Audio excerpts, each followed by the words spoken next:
حنیفہ رضی اللہ تعالیٰ عنہ کے حوالے سے گفتگو پیش کریں گے۔ یہ فتنوں کا زمانہ ہے، یہ فتنوں کا زمانہ ہے، اور ان فتنوں میں سب سے بڑا فتنہ وہ ہے کہ امت کے جو جمع عقائد ہیں، جمع معاملات ہیں، ان کو ڈسٹرب کیا جائے، ان کو منتشر کیا جائے، ان کو متفرق کیا جائے، لوگوں کے اندر اختلاف پیدا کیا جائے، شک کا بیج بویا جائے۔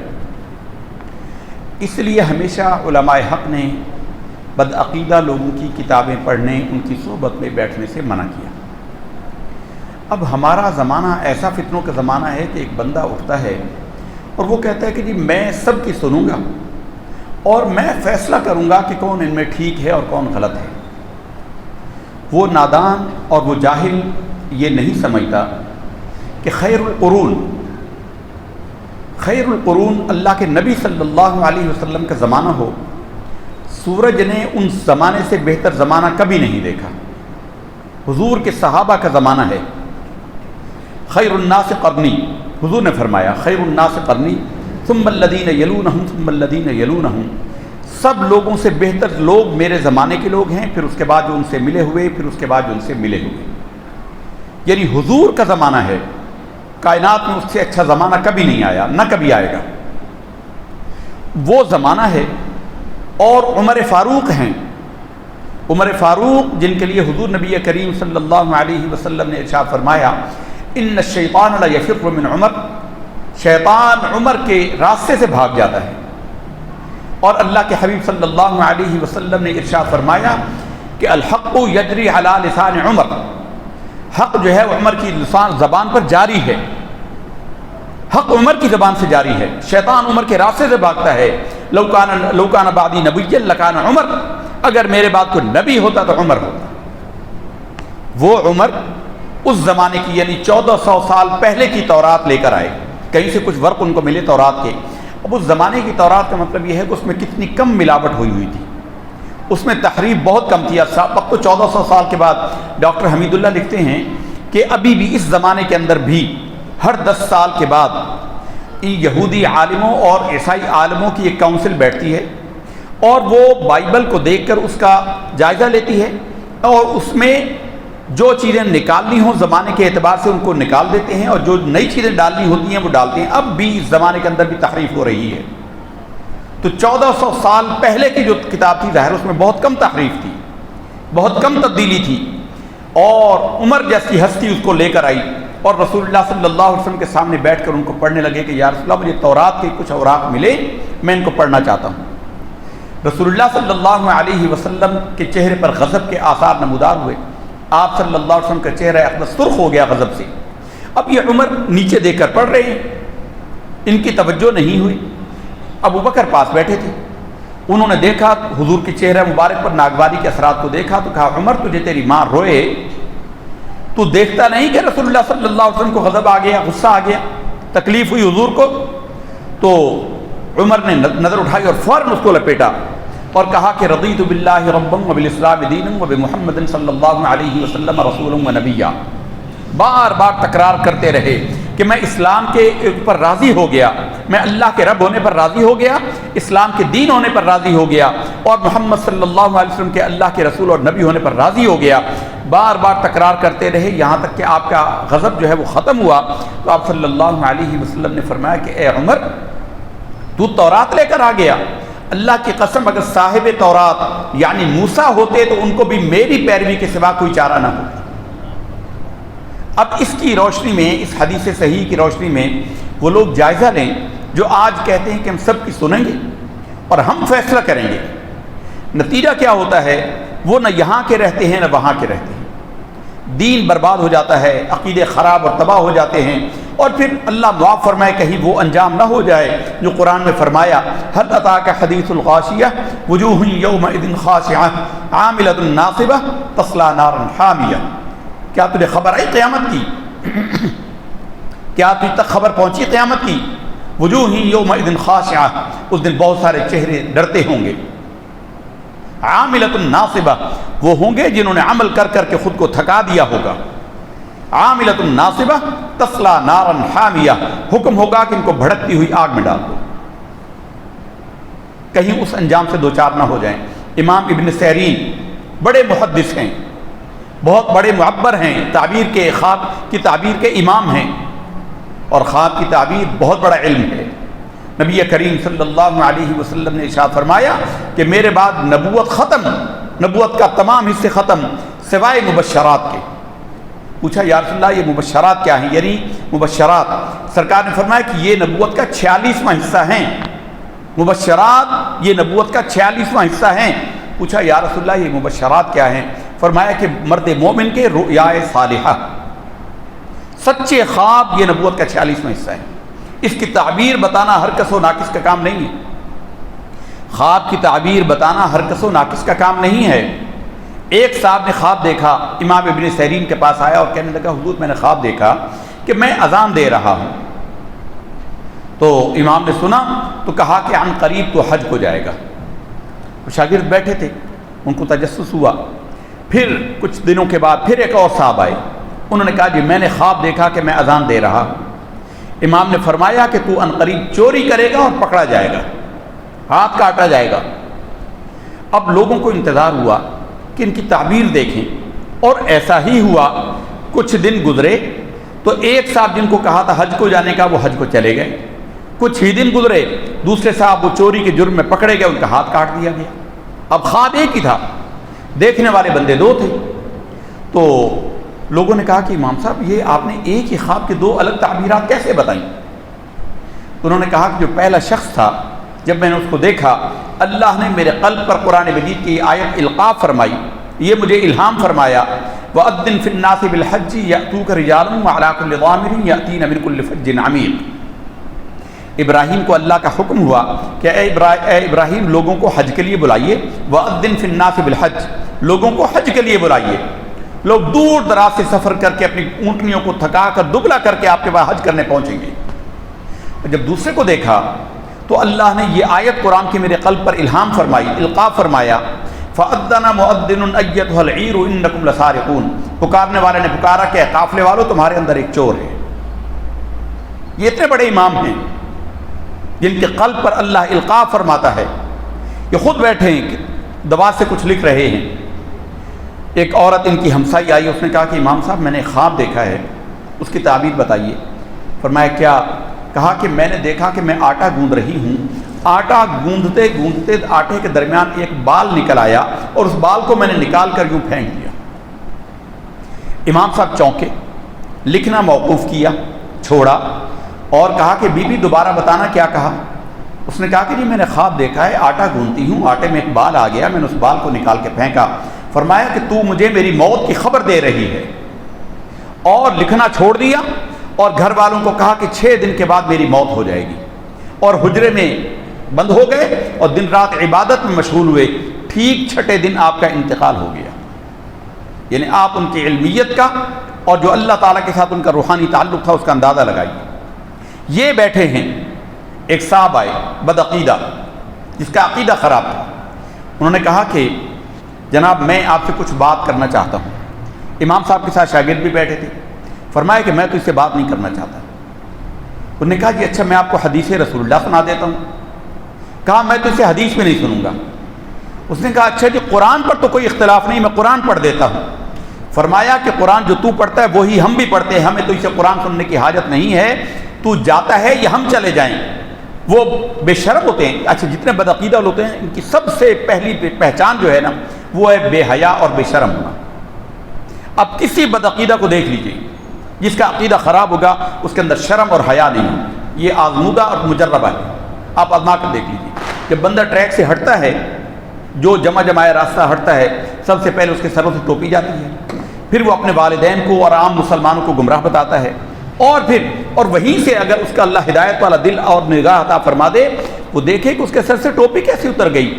کیا وہ جس راستے پر چلا ہے وہ راستہ اس کو زیادہ مؤدب بنا رہا ہے، ادب والا بنا رہا ہے، یا بے ادبی والا بنا رہا ہے؟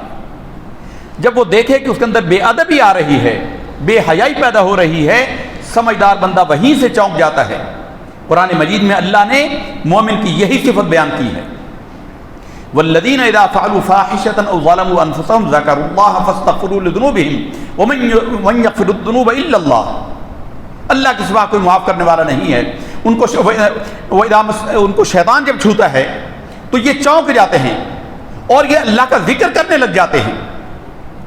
ان الذین اتقوا اذا مسهم طائف من الشیطان تذکروا فاذا هم مبصرون، بے شک وہ لوگ جو اللہ سے ڈرنے والے ہیں ان کو جب شیطان چھوتا ہے، مس کرتا ہے شیطان، تو یہ چونک جاتے ہیں اور اسی وقت ان کی آنکھیں کھل جاتی ہیں کہ ہم غلط راستے پر جا رہے ہیں، فوراً پلٹ آتے ہیں۔ لیکن جس کو توفیق نہیں ہوتی، جو خود فیصلے کرنے بیٹھتا ہے، جس کو اپنے دین کا اپنے مذہب کا پتہ نہیں، وہ کہتا ہے کہ میں سب کی سنوں گا، فیصلے میں کروں گا۔ فیصلے نفس کی چالوں سے بے خبر ہے، شیطان کی چالوں سے بے خبر ہے، کسی شے کو وہ جانتا، آ جائیں بیٹا آ جائیں ادھر آ جائیں، شیطان کی چالوں کو وہ نہیں سمجھتا اور وہ فیصلہ کرتا ہے کہ کون ٹھیک ہے کون غلط ہے۔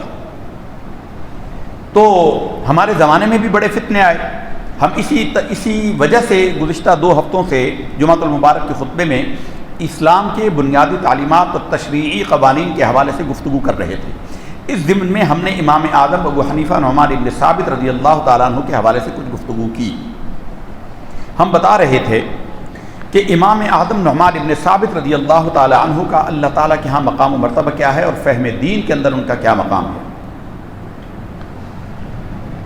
2-3 جو غلط فہمیاں ہیں وہ پہلے سمجھ لیجیے۔ بہت سارے لوگ امام اعظم ابو حنیفہ نعمان ابن ثابت رضی اللہ تعالیٰ عنہ کے مقابلے میں بخاری کا ذکر کرتے ہیں، امام بخاری کی تصنیف بخاری شریف کا ذکر کرتے ہیں۔ جو بڑا بخاری کرتے ہیں نا، اصل میں تو ہمارے استاد جب ہمیں پڑھاتے تھے تو وہ ایک شعر پڑھا کرتے تھے بخاری شریف کے حوالے سے۔ وہ کہتے تھے کہ بے عشق محمد جو پڑھاتے ہیں بخاری، بے عشق محمد جو پڑھاتے ہیں بخاری، حضور کی عشق کے بغیر پڑھتے ہیں نا، بے عشق محمد جو پڑھاتے ہیں بخاری، آتا ہے بخار ان کو، بخاری نہیں آتی۔ بخار آتا ہے، بخاری نہیں آتی ان کو، سچی بتا رہے ہیں آپ کو۔ امام بخاری رحمۃ اللہ تعالی علیہ کی جو بخاری شریف ہے وہ حدیث کی کتاب ہے، فقہ کی کتاب نہیں ہے۔ امام صاحب نے اس کو اکٹھا کیا ہے فقہ کی بنیاد پر، لیکن احادیث جمع کی ہیں اس میں۔ یہ ایک الگ بحث ہے اور ہمارا موضوع امام بخاری نہیں ہے، نہ ان کی تصنیف بخاری شریف۔ لیکن جو بخاری بہت کرتے ہیں ان سے صرف یہ کہا جائے کہ بخاری شریف کا پورا نام ہی بتا دیں، بخاری شریف کا پورا نام بھی نہیں بتا سکتے۔ پورا نام بخاری شریف کا بخاری شریف نہیں ہے، یہ تو عوام کے لیے نام معروف ہے، بخاری شریف کا نام یہ نہیں ہے۔ بخاری شریف کا نام ہے الجامع المختصر، الجامع المسند الصحیح المختصر من امور رسول اللہ صلی اللہ علیہ وسلم سننہ و ایامہ۔ بخاری کا نام یہ ہے، بخاری کا نام تو آتا نہیں ہے، بخاری شریف کو لے کر چلتے ہیں۔ امام بخاری رحمۃ اللہ تعالی علیہ، ان کا فقہ کے اندر کوئی اتنا امام صاحب کے مقابلے کا مقام نہیں ہے، امام صاحب سے 8ویں درجے پر ہیں وہ امام اعظم کے مقابلے میں۔ امام بخاری نے جو حدیثیں بیان کی ہیں بخاری شریف کے اندر، ان میں 22 حدیثیں وہ ہیں جن کو ثلاثیات کہتے ہیں۔ ثلاثیات کا مطلب ہوتا ہے کہ وہ حدیث جس میں امام بخاری اور رسول اللہ صلی اللہ علیہ وسلم کے درمیان محض 3 واسطے ہوں، یعنی راوی 3 ہیں۔ رسول اللہ صلی اللہ علیہ وسلم نے فرمایا، اس کو ایک نے بیان کیا، پھر دوسرے نے، پھر تیسرے نے، چوتھے امام صاحب تک ہے۔ اس حدیث کو ثلاثیات کہتے ہیں، جس میں 3 واسطے ہیں رسول اللہ صلی اللہ علیہ وسلم کے درمیان۔ امام بخاری کی بخاری شریف کے اندر کل 22 احادیث ہیں اس طرح کی، کل 22 حدیثیں ہیں، اور یہ امام بخاری اس پر ناز کرتے ہیں۔ امام بخاری فخر کرتے ہیں کہ میری کتاب کے اندر 22 ثلاثیات ہیں۔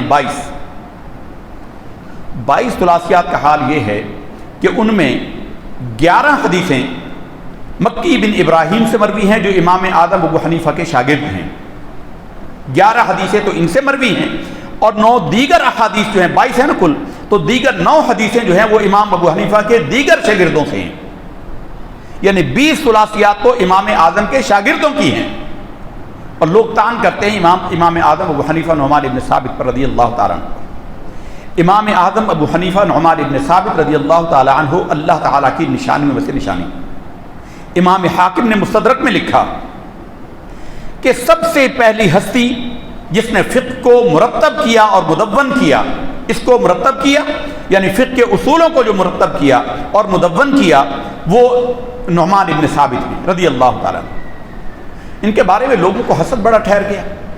حضور نبی کریم صلی اللہ علیہ وسلم نے ارشاد فرمایا کہ ہر صاحب نعمت محسود ہوتا ہے، جس کے پاس کوئی نعمت ہو نا اس کے حاسدین بہت ہوتے ہیں، یہ طے شدہ امر ہے۔ جس کے ساتھ حاسد نہ ہو، ایک بزرگ کے احوال پہ ہے، وہ ان کو پتہ چلا کہ فلاں علاقے میں ایک بزرگ رہتے ہیں، انہوں نے کہا کہ ان کی ملاقات کو چلتے ہیں۔ جب وہ چلے تو جس سے ان کا تذکرہ کریں کہ فلاں کو ملنے جا رہے ہیں، تو وہ کہہ جی سبحان اللہ جی بہت اچھے آدمی ہیں، بہت بڑے آدمی ہیں، بڑے عالم ہیں، بہت اچھے، وہ تعریفیں ہی کریں۔ وہ بزرگ جا رہے ہیں، جب آخری اسٹیشن پر آخری مرحلے پر پہنچے تو ان کو ایک شخص ملا، اس نے کہا یار کس بندے کے پاس جا رہے ہو، ریاکار ہے، اس کو آتا جاتا کچھ نہیں، جاہل ہے اور فضول باتیں ہی باتیں کرتا، اس کو کچھ نہیں آتا۔ تو ان بزرگوں نے جو ملاقات کو جا رہے تھے انہوں نے کہا کہ اللہ کی قسم میں یہاں سے واپس جانے والا تھا، جب یہ سب اس کی تعریف کر رہے تھے نا تو میں یہاں سے واپس جانے لگا تھا، اگر ایک شخص بھی اس کی برائی کر دیتا تو میں نے اس سے ملنا تھا، تو اس بندے نے اس کی برائی کی، اس کا مطلب یہ ہے کہ بندہ ٹھیک ہے۔ جو سب کو خوش رکھتا ہے نا، جو سب کو خوش رکھتا ہے، ہر کوئی اس سے شیطان بھی راضی رہے، یعنی شیطان بھی اس سے راضی رہے اور رحمان بھی اس سے راضی ہو جائے، وہ ہر ایک کو خوش کرنے کے لیے کوششیں کرتا ہے، وہ انسان ٹھیک نہیں ہوتا۔ امام اعظم ابو حنیفہ رضی اللہ تعالیٰ عنہ کے حوالے سے یہی معاملہ ہوا، ان کے حاسدین کے ساتھ یہی معاملہ گزرا۔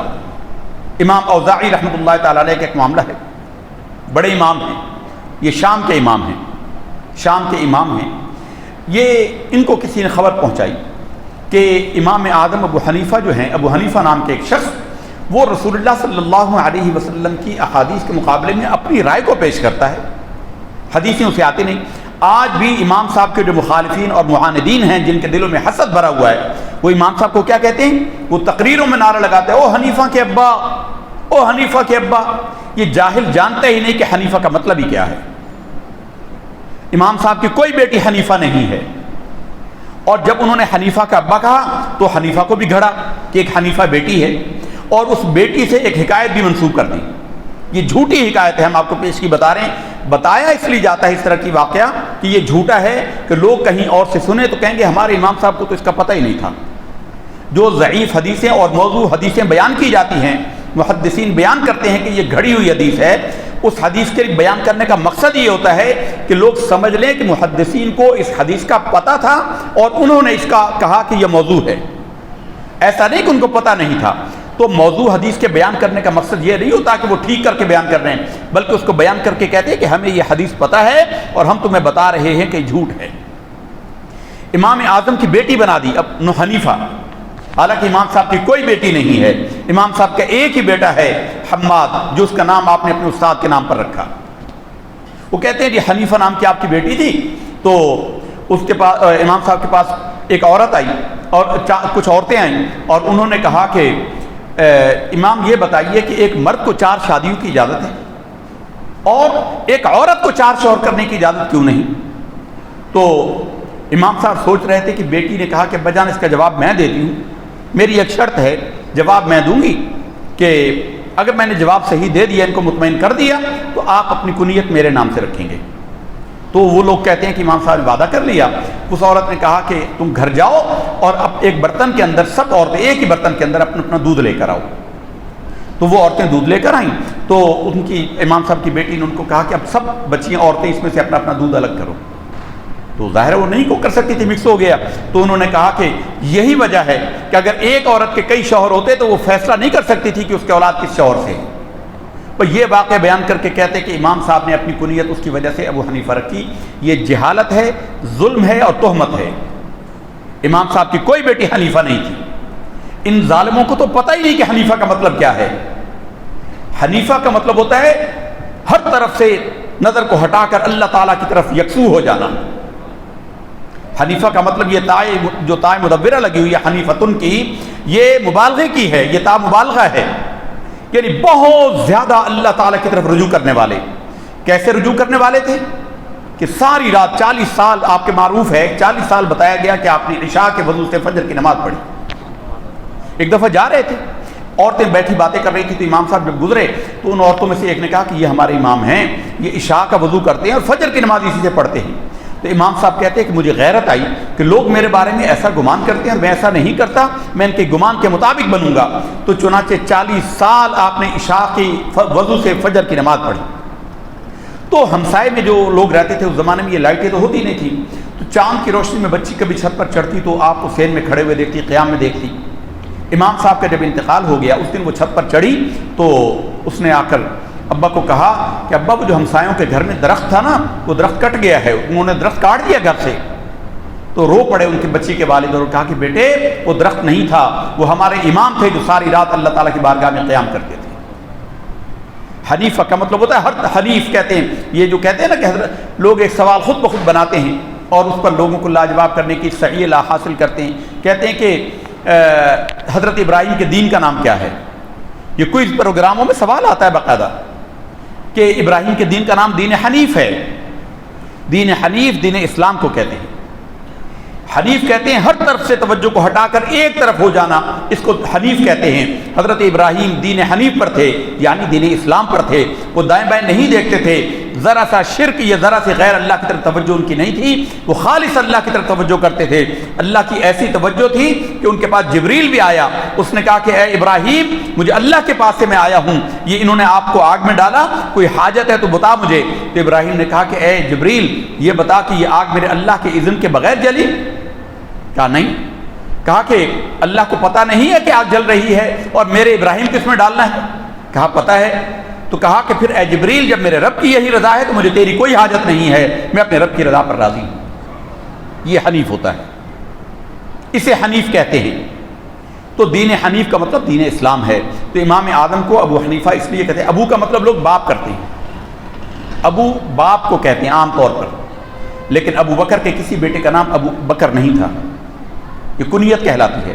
جب کسی کے ساتھ ابو لگتا ہے نا تو یہ کنیت عربی میں کنیت کہلاتی ہے۔ ایک کنیت ہوتی ہے، ایک نام ہوتا ہے، ایک لقب ہوتا ہے۔ عربوں کا دستور یہ ہے کہ ان کو کوئی ان کی کنیت سے پکارے تو بڑے خوش ہوتے ہیں۔ عام طور پر عرب اپنے بڑے بیٹے کے نام پر اپنی کنیت رکھتے ہیں۔ ہمارے بیٹے کا نام عمار ہے تو ابو عمار محمد بدر الدین لکھ دیں، ابو عمار کہلائیں۔ عرب اس سے بڑے خوش ہوتے ہیں عام طور پر۔ لیکن ابو کا معنی ہمیشہ باپ نہیں ہوتا، جیسے ابو بکر کا کوئی بیٹا بکر نہیں۔ ابو ہریرہ کوئی ان کی کسی بیٹے کا نام بلی نہیں تھا یا بلی کا بچہ نہیں تھا۔ ہریرہ کہتے ہیں بلی کے چھوٹے بچے کو ابو ہریرہ۔ مولا علی شیر خدا رضی اللہ تعالیٰ عنہ کے کسی بیٹے کا نام تراب نہیں تھا، ان کی کنیت ابو تراب ہے۔ تو ابو کا مطلب عام طور پر بیٹے کا ہوتا ہے، باپ کا ہوتا ہے، لیکن کبھی کبھی اس کا مطلب والا بھی ہوتا ہے۔ ابو تراب مٹی والا۔ حضور تشریف لائے، یہ گھر سے خفا ہو کر گئے تھے، مسجد نبوی میں لیٹ گئے۔ سرکار دو عالم صلی اللہ علیہ وسلم اپنی صاحبزادی کے گھر گئے، پوچھا علی کہاں ہیں؟ کہا ابا جان مجھ سے ناراض ہو کر مسجد میں چلے گئے۔ سرکار مسجد نبوی میں آئے تو مولا علی لیٹے ہوئے تھے، تو سرکار نے کہا قم یا ابا تراب، اے ابو تراب کھڑے ہو جا، اے مٹی والے کھڑا ہو جا۔ تو حضرت مولا علی کو یہ لقب اتنا پسند آیا کہ کوئی ان کو ابو تراب کہہ کر پکارتا تھا تو بڑے خوش ہوتے تھے۔ تو ابو حنیفہ کا مطلب حنیفہ کا باپ نہیں ہے، کامل یکسوئی والا، اور یہ تا مبالغے کی ہے۔ اور ایک معنی جو لغت عراق میں ہے، یہ لغت حجاز ہے جو ہم نے آپ کو بتایا، یہ عربی لغت ہے۔ لغت عراق کے اندر حنیف کہتے ہیں دوات کو، سیاہی کی جو دوات ہوتی ہے، قلم دوات سے لکھا جاتا تھا، تو ابو حنیفہ دوات والا، چونکہ ہر وقت آپ لکھتے رہتے تھے۔ آپ کے لیے جو آپ نے مسائل جمع کیے ہیں، ان کی تعداد کم سے کم جو بتائی گئی ہے وہ 10 لاکھ ہے، زیادہ سے زیادہ لوگوں نے 17 لاکھ بھی بتائے ہیں۔ 17 لاکھ مسائل آپ نے قرآن اور حدیث سے مستنبط کیے ہیں۔ امام اوزاعی کو بتایا گیا کہ جناب ابو حنیفہ نام کے ایک شخص جو ہے وہ عراق میں ہے اور مرضی کے مسئلے بتاتا ہے، قرآن اور حدیث سے نہیں بتاتا۔ تو ان کے شاگرد عبداللہ ابن مبارک امیر المؤمنین فی الحدیث ہیں، امیر المؤمنین فی الحدیث عبداللہ ابن مبارک رضی اللہ تعالیٰ عنہ، یہ امام اعظم کے شاگرد ہیں۔ انہوں نے سنا، یہ چلے آئے، بولے نہیں کچھ، اور کچھ دنوں کے بعد کچھ صفحے جو امام صاحب نے لکھے ہوئے تھے مسائل کے، وہ لے کر عبداللہ ابن مبارک ادھر گئے امام اوزاعی کے پاس، اور انہوں نے کہا کہ جناب یہ دیکھیے یہ کیسے مسائل ٹھیک لکھے ہوئے کہ نہیں؟ تو انہوں نے دیکھا تو انہوں نے تعجب سے ان کی آنکھیں کھل گئیں، انہوں نے کہا سبحان اللہ، اور اس میں لکھا ہوا تھا قال نعمان بن ثابت، قال نعمان بن ثابت، قال نعمان بن ثابت۔ تو انہوں نے سر پکڑ لیا، انہوں نے کہا اتنے دقیق مسائل اتنی عمدگی سے بیان کیے، یہ کون ہے نعمان بن ثابت؟ کہا کہ یہ وہی ہیں جس کے لیے آپ کہہ رہے تھے کہ وہ اپنی مرضی سے مسائل بتاتا ہے۔ کہا اللہ کی قسم رسول اللہ نے سچ فرمایا کہ ہر صاحب نعمت محسود ہوتا ہے، اس کے حاسدین نے اس کے بارے میں غلط فہمی پھیلائی ہوئی ہے۔ اس کے حاسدین نے غلط فہمی پھیلائی ہوئی ہے۔ آج کے جاہل لوگ جو ان باتوں کو جانتے ہی نہیں، وہ امام صاحب کے بارے میں فیصلے کرتے ہیں۔ امام محمد باقر رضی اللہ تعالیٰ عنہ، امام زین العابدین کے بیٹے، مولا علی کے پوتے، امام حسین کے پوتے، مولا علی کے پڑپوتے، محمد باقر رضی اللہ تعالیٰ عنہ۔ امام محمد باقر بہت بڑے امام ہیں۔ ان کو باقر کہا ہی اس لیے جاتا ہے، بقر کہتے ہیں بیل کو، باقر پھاڑنے والا، بیل کی صفت ہے۔ ویسے بیل کو سور کہتے ہیں، لیکن اس کا صفاتی نام بقر بھی ہے۔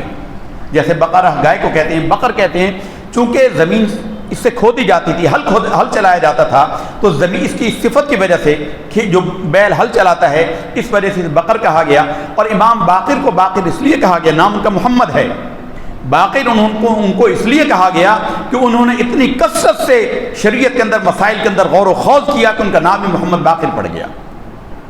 ان کے پاس بھی یہ بات پہنچا دی گئی کہ نعمان بن ثابت جو ہے وہ اپنی مرضی سے مسائل بتاتے ہیں، اپنی مرضی سے مسائل بتاتے ہیں، قرآن اور حدیث کی پرواہ نہیں کرتے اور رائے سے مسائل بتاتے ہیں۔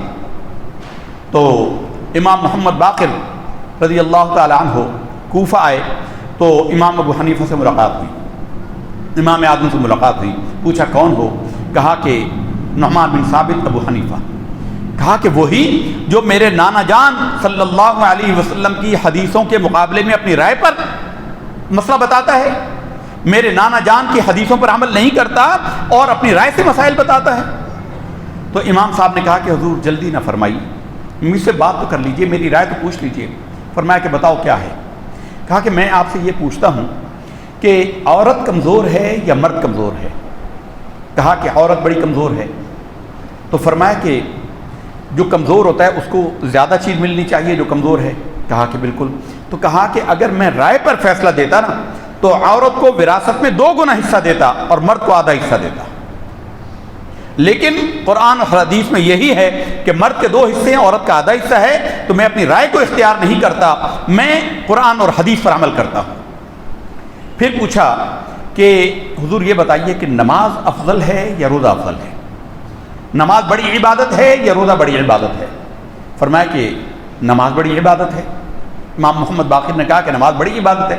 کہا کہ حضور اگر میں رائے پر عمل کرتا، میں یہ کہتا کہ جو عورت حائضہ ہوتی ہے، عورت کے ناپاکی کے جو دن ہوتے ہیں ان میں چھوڑی گئی نمازوں کی قضا ہونی چاہیے اور روزے معاف ہونے چاہیے۔ روزے تو سال میں 1 دفعہ آتے ہیں، ان کی قضا ہو جاتی، وہ معاف ہو جاتے، لیکن نمازیں قضا پڑھی جاتی۔ لیکن حدیث رسول اللہ میں ہے کہ مجبوری کے دنوں میں عورت جو ہے وہ نمازیں اس کو معاف ہیں، بچے کی پیدائش کے بعد کے 40 دن اور مہینے کے 6-7 دن جو ہوتے ہیں ان دنوں میں نماز معاف ہے، لیکن روزوں کی قضا ہے۔ تو میں نے حدیث کو اختیار کیے، میں اپنی رائے پر عمل نہیں کرتا۔ تو اس طرح اور 2-3 سوال کیے تو امام محمد باقر نے آگے بڑھ کر ان کی پیشانی کو چوم لیا اور کہا کہ اللہ کی قسم تمہارے حاسدین نے تمہارے خلاف بہت سارا حسد پھیلایا۔ امام مالک امام مدینہ، امام دار الہجرہ کہلاتے ہیں، امام دار الہجرہ، امام مدینہ، امام مالک رحمۃ اللہ تعالی علیہ امام صاحب کو پہچانتے نہیں تھے اور ان تک بھی ایسی ہی باتیں پہنچی ہوئی تھیں، امام صاحب کے بارے میں ایسی ہی باتیں پہنچی ہوئی تھیں۔ تو یہ کوفہ میں رہتے تھے۔ تو امام صاحب جب پہلی مرتبہ مدینہ گئے تو مدینہ میں جا کر امام مالک کی مجلس میں یہ گئے۔ اچھا، امام مالک ان سے 13 سال چھوٹے ہیں، بروایت دیگر 23 سال چھوٹے ہیں۔ امام مالک جو ہیں سب سے پہلے امام جو ہیں جن کا تابعی ہونا، صحابہ کا زمانہ جس نے پایا، جس نے صحابہ کو دیکھا، تابعی ہونا متفق علیہ ہے۔ امام ابو حنیفہ کا تابعی ہونا متفق علیہ ہے۔ سرکار دو عالم صلی اللہ علیہ وسلم نے یہ 3 زمانوں کی گارنٹی دی ہے کہ بہترین زمانہ کون سا ہے؟ حضور نے فرمایا ایک میرا، خیر الناس قرنی ثم الذین یلونہم ثم الذین یلونہم، سب زمانوں سے بہتر زمانہ میرا، پھر جو اس کے بعد اس سے ملا ہوا، پھر جو اس کے بعد اس سے ملا ہوا، یعنی صحابہ کا زمانہ، تابعین کا زمانہ اور تبع تابعین کا زمانہ، سب سے بہترین زمانہ یہ۔ تو سب سے بہترین زمانہ صحابہ کے بعد تابعین کا ہے، اور چاروں اماموں میں سب سے پہلے امام ابو حنیفہ یہ متفق علیہ تابعی ہیں۔ 20 صحابہ کی زیارت کی، 17 پر اتفاق ہے، اور 7 صحابہ کرام سے حدیث روایت کی ہے۔ اب لوگ جانتے ہی نہیں ان باتوں کو، نہ ان تفصیلوں کو جانتے ہیں اور اٹھ کر کھڑے ہو جاتے ہیں کہ اس معاملے میں امام صاحب غلط ہیں، اس معاملے میں فلاں ہیں، امام کے پیچھے سورہ فاتحہ امام صاحب نے منع کی ہے کہ امام کے پیچھے سورہ فاتحہ نہیں پڑھی جائے گی، اور دیگر ائمہ جو ہے وہ کہتے ہیں، امام احمد بن حنبل کہتے ہیں کہ جو جہری نماز ہے اس میں پڑھیں، اور جو سری نماز ہے جس میں امام آہستہ پڑھتا ہے اس میں مقتدی بھی پڑھے۔ امام مالک کا بھی یہی قول ہے۔ امام شافعی کہتے ہیں کہ جہری ہو یا اونچی ہو یا آہستہ ہو، دونوں کے اندر امام مقتدی قرأت کرے گا۔ ہمارے امام کہتے ہیں کہ امام سورہ فاتحہ جو ہے وہ امام ہی پڑھے گا، قرآن امام ہی پڑھے گا اور مقتدی نہیں پڑھے گا، چاہے اونچی آواز سے قرأت کر رہا ہو یا آہستہ قرأت کر رہا ہو۔ ابھی اس کے بارے میں بھی بتاتے ہیں آپ۔ تو امام اعظم ابو حنیفہ رضی اللہ تعالیٰ عنہ جب امام مالک کے پاس گئے، امام مالک نے پوچھا کہ جناب کون؟ کہا ابو حنیفہ نعمان بن ثابت۔ کہا کوفہ سے آئے۔ تو کہا وہی کوفہ جو سارا منافقوں سے بھرا ہوا ہے، کیونکہ مولا علی شیر خدا رضی اللہ تعالیٰ عنہ کا اور امام حسین رضی اللہ تعالیٰ عنہ کا حادثہ ہو چکا تھا، اہل کوفہ نے ان کے ساتھ بے وفائی کی تھی، وہ شہید کر دیے گئے، مولا علی بھی شہید کیے گئے، امام حسین بھی شہید کیے گئے۔ تو انہوں نے کہا وہی کوفہ جہاں منافقین کی کثرت ہے؟ کہا جی اسی کوفہ سے آیا ہوں۔ کہا کیوں آئے ہو؟ کہا ایک آیت کے بارے میں پوچھنے آیا تھا، قرآن مجید کی ایک آیت کے پوچھنے آیا تھا۔ کہا پوچھو۔ کہا کہ قرآن مجید میں آیت ہے وَمِنْ أَهْلِ الْكُوفَةِ مَرَضُوا عَلَى النِّفَاقِ، کہ کوفہ والے منافقت میں گڑے ہوئے ہیں، بہت پکے ہیں۔ وَمِنْ أَهْلِ الْكُوفَةِ مَرَضُوا عَلَى النِّفَاقِ، کہ کوفی جو ہیں وہ نفاق میں گڑ گئے، پکے ہو گئے۔ تو امام مالک رحمۃ اللہ تعالیٰ علیہ ان کی بات کو سمجھ نہیں سکے، انہوں نے کہا آپ نے قرآن غلط پڑھا ہے، دوبارہ پڑھیں۔ انہوں نے کہا یہ قرآن میں ہے کہ وَمِنْ أَهْلِ الْكُوفَةِ مَرَضُوا عَلَى النِّفَاقِ، قرآن کی آیت اصل میں ہے وَمِنْ أَهْلِ الْمَدِينَةِ مَرَضُوا عَلَى النِّفَاقِ، آیت ہے وَمِنْ أَهْلِ الْمَدِينَةِ مَرَضُوا عَلَى النِّفَاقِ۔ تو لیکن امام صاحب نے کہا کہ وَمِنْ أَهْلِ الْكُوفَةِ مَرَضُوا عَلَى النِّفَاقِ، دوسری دفعہ جب یہی پڑھا تو انہوں نے کہا کہ آپ آیت غلط پڑھ رہے ہیں۔ تو امام صاحب نے فرمایا کہ اچھا آپ ذرا صحیح پڑھ دیجئے۔ تو جب انہوں نے پڑھا تب ان کا ذہن اس طرف گیا کہ امام صاحب کیا کہہ رہے ہیں کہ مدینے والے سارے منافقت میں گڑ گئے، مدینے والے سارے، قرآن کی چونکہ مدینہ میں منافقین تھے نا، تو قرآن مجید میں اللہ نے ان کا بتایا کہ مدینہ میں بہت سارے منافق ہیں۔ تو سب منافق مدینہ میں ہونے کا مطلب یہ تو نہیں ہے کہ مدینہ والے سارے منافق تھے۔ تو امام صاحب نے دراصل ان کو جواب دیا کہ جیسے مدینہ کے اندر کچھ منافقین کے ہونے سے مدینہ کی فضیلت میں کوئی فرق نہیں آیا، ایسے ہی کوفہ کے اندر کچھ بے وفاؤں کے ہونے سے اہل کوفہ کی علمیت میں ان کے فضل میں کوئی فرق نہیں آیا۔ تو امام صاحب نے کھڑے ہو کر ان کو گلے لگایا، امام مالک نے کھڑے ہو کر گلے لگایا، اور امام صاحب کا طریقہ یہی تھا کہ کسی کو کھڑے ہو کر ملتے نہیں تھے، کچھ دیر ان کی محفل میں بیٹھے، اور جب امام ابو حنیفہ چلنے لگے تو امام مالک کھڑے ہو کر ان کو دروازے تک چھوڑنے گئے۔ لوگوں نے پوچھا کہ حضور آپ نے آج تک کسی کا اتنا اکرام نہیں کیا، ان کے لیے ایسا کیوں کیا؟ تو کہا کہ اللہ کی قسم یہ شخص اگر مسجد نبوی کے اس ستون کو سونے کا کہہ دیتا تو ضرور اس کو سونے کا ہونا ثابت کر دیتا۔ یہ قوت استدلال تھا آپ کا۔ امام مالک رحمۃ اللہ تعالی علیہ نے کہا اگر یہ سونے کا ستون کہہ دیتا تو اس کو سونے کا ثابت کر دیتا۔ کوفہ مرکز علم تھا اس زمانے کے اندر، پورے عالم اسلام میں بشمول مکہ اور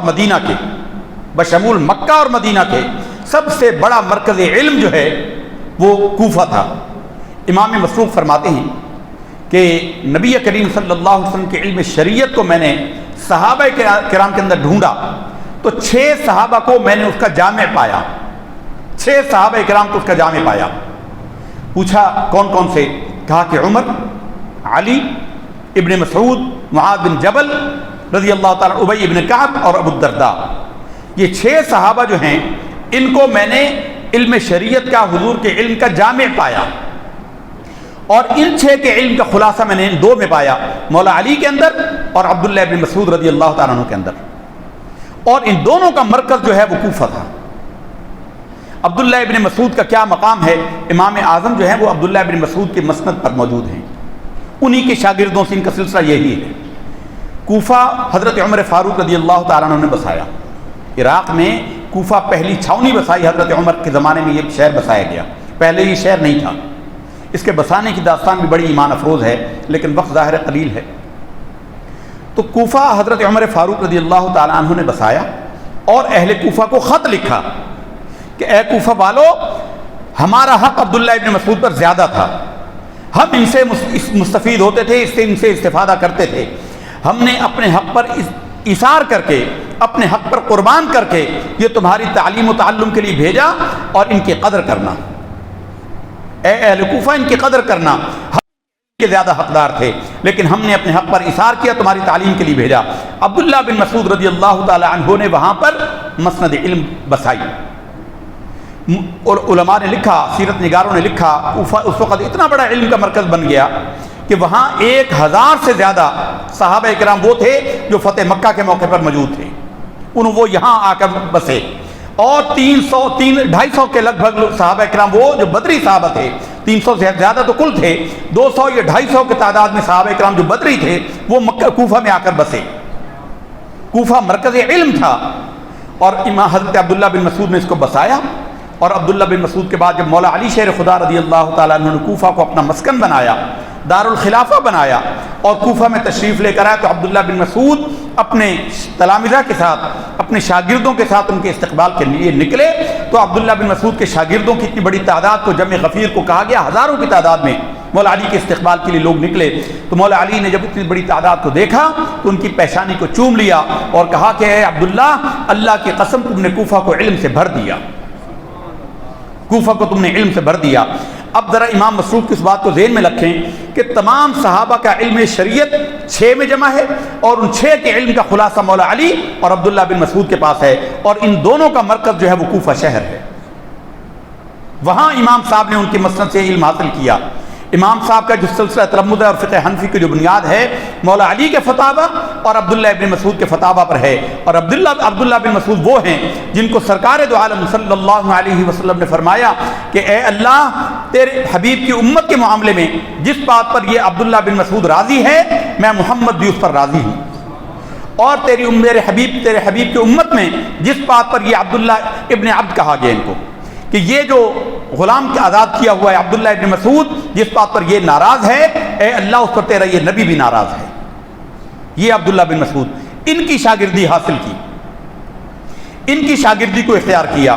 یہ کتنا بڑا مرکز علم تھا، کتنا بڑا مرکز علم تھا۔ آج جو امام بخاری کو ان کے مقابل لاتے ہیں، امام بخاری امیر المؤمنین فی الحدیث ہیں۔ حدیث کا علم ایک ٹیکنیکل علم ہے، یہ فقہ کا علم نہیں ہے، فقہ اس سے بہت بلند ہے۔ اور جمعے میں ہم نے بیان کیا کہ فقہ اور حدیث اس میں یہ فرق ہے۔ علماء نے فرمایا کہ اے محدثین کی جماعت، تم وہ ہو جیسے عطار ہو، جیسے کیمسٹ ہے، میڈیکل سٹور والا ہے جس نے دوائیاں اسٹاک کر کے رکھی ہوئی ہیں اور ان کے ایکسپائری کو بھی جانتا ہے کہ کب ایکسپائر ہونے والی ہیں کیا ہے، لیکن ان کا استعمال کب اور کتنا اور کہاں کرنا ہے یہ ایک ڈاکٹر بتائے گا، ایک طبیب۔ فرمایا کہ جماعت فقہا تم طبیب ہو اور محدثین جو ہیں وہ عطار ہیں۔ محدث کا درجہ مجتہد کے برابر نہیں ہو سکتا۔ حضور نبی کریم صلی اللہ، جو مجتہد ہوگا نا وہ آلریڈی قرآن اور حدیث کا عالم ہوگا، اس کا تمام قرآن پر نظر ہوگی، تمام حدیثوں پر نظر ہوگی، اور ان سب کے بعد پھر وہ جب مسئلہ نکالتا ہے، سب سے زیادہ جو احادیث پر عمل کیا ہے نا وہ ہمارے امام اعظم ابو حنیفہ نعمان بن ثابت نے کیا۔ وہ لوگ جو آج اپنے آپ کو بڑا محدث کہتے ہیں، بخاری شریف کا نام لیتے ہیں، ہمارے ایک اساتذہ میں ایک استاد ہیں شارح بخاری کہلاتی ہیں، علامہ شریف القم جدی رحمۃ اللہ تعالی علیہ، بہت بڑے امام ہیں ہمارے، غالباً انتقال ہو گیا، انڈیا میں ہوتے تھے۔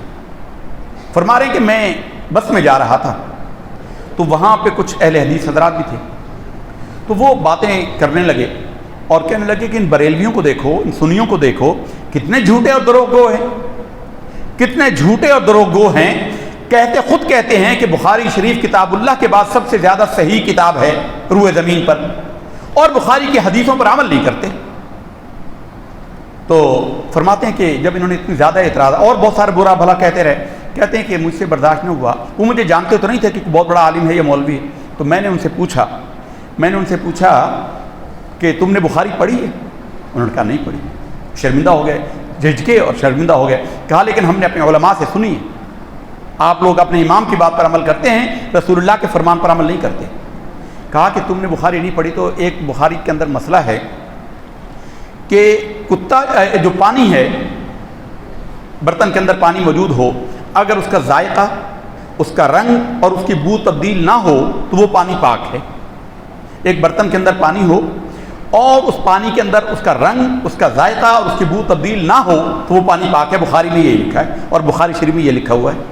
انہوں نے کہا بالکل صحیح ہے، ہم اس کو مانتے ہیں۔ انہوں نے فرمایا کہ اچھا یہ تو یہ ہے، اب یہ بتاؤ کہ بخاری ہی میں لکھا ہوا ہے کہ کتا اگر کسی برتن کے اندر زبان لگا دے، کتے کا زبان لگ جائے تو وہ برتن ایسا ناپاک ہوگا کہ 7 مرتبہ مٹی سے دھویا جائے تب پاک ہوگا۔ انہوں نے کہا بالکل ایسا ہی۔ تو کہتے ہیں کہ میں نے پھر ان سے پوچھا کہ اچھا ایک بالٹی کے اندر اگر کتا اپنا منہ ڈالے اور فوراً دیکھنے والے نے اس کو ہٹا دیا، پانی کے اندر منہ اس نے ڈال دیا، اب نہ پانی کا رنگ بدلا، نہ ذائقہ بدلا، نہ بو بدلی، وہ پانی پاک ہے یا نہ پاک ہے؟ تو کہنے لگے پاک۔ کتے کا جوٹھا کہتے پاک، وہ جو مسئلہ سنا ہوا کہ نہ رنگ بدلا، نہ بو بدلی، نہ ذائقہ بدلا۔ تو کہا کہ تمہارے امام کہتے ہیں کہ وہ پانی پاک ہے لیکن برتن اتنا ناپاک ہے کہ اس کو 7 مرتبہ مٹی سے دھویا جائے۔ اب ان کے منہ کھلے کے کھلے رہ گئے اور بیچارے چپ کر کے دم دبا کر بھاگ گئے۔ ہمارے امام حدیث کے اتنا لحاظ کرنے والے ہیں، فرماتے ہیں کہ کوئی بھی حدیث صحیح جب ہو تو وہ میرا مذہب ہے، میں اس پر عمل کرتا ہوں۔ حدیث شریف اور بلکہ ضعیف حدیث کو بھی اپنی رائے کے مقابل اپنی رائے کو چھوڑ دیتے ہیں، ضعیف حدیث کو قبول کرتے ہیں۔ ہمارے امام وہ ہیں کہ حدیث ضعیف ہو اس پر عمل کرتے ہیں، اپنی رائے کو چھوڑ دیتے ہیں۔ ایک حدیث ہے کہ دوران نماز کے دوران اگر نمازی کو قہقہا آواز کے ساتھ ہنسی آ جائے، نمازی ہنسے اتنی آواز سے کہ اس کی آواز نکل آئے، تو نہ صرف اس کی نماز ٹوٹ جاتی ہے بلکہ اس کا وضو بھی ٹوٹ جاتا ہے۔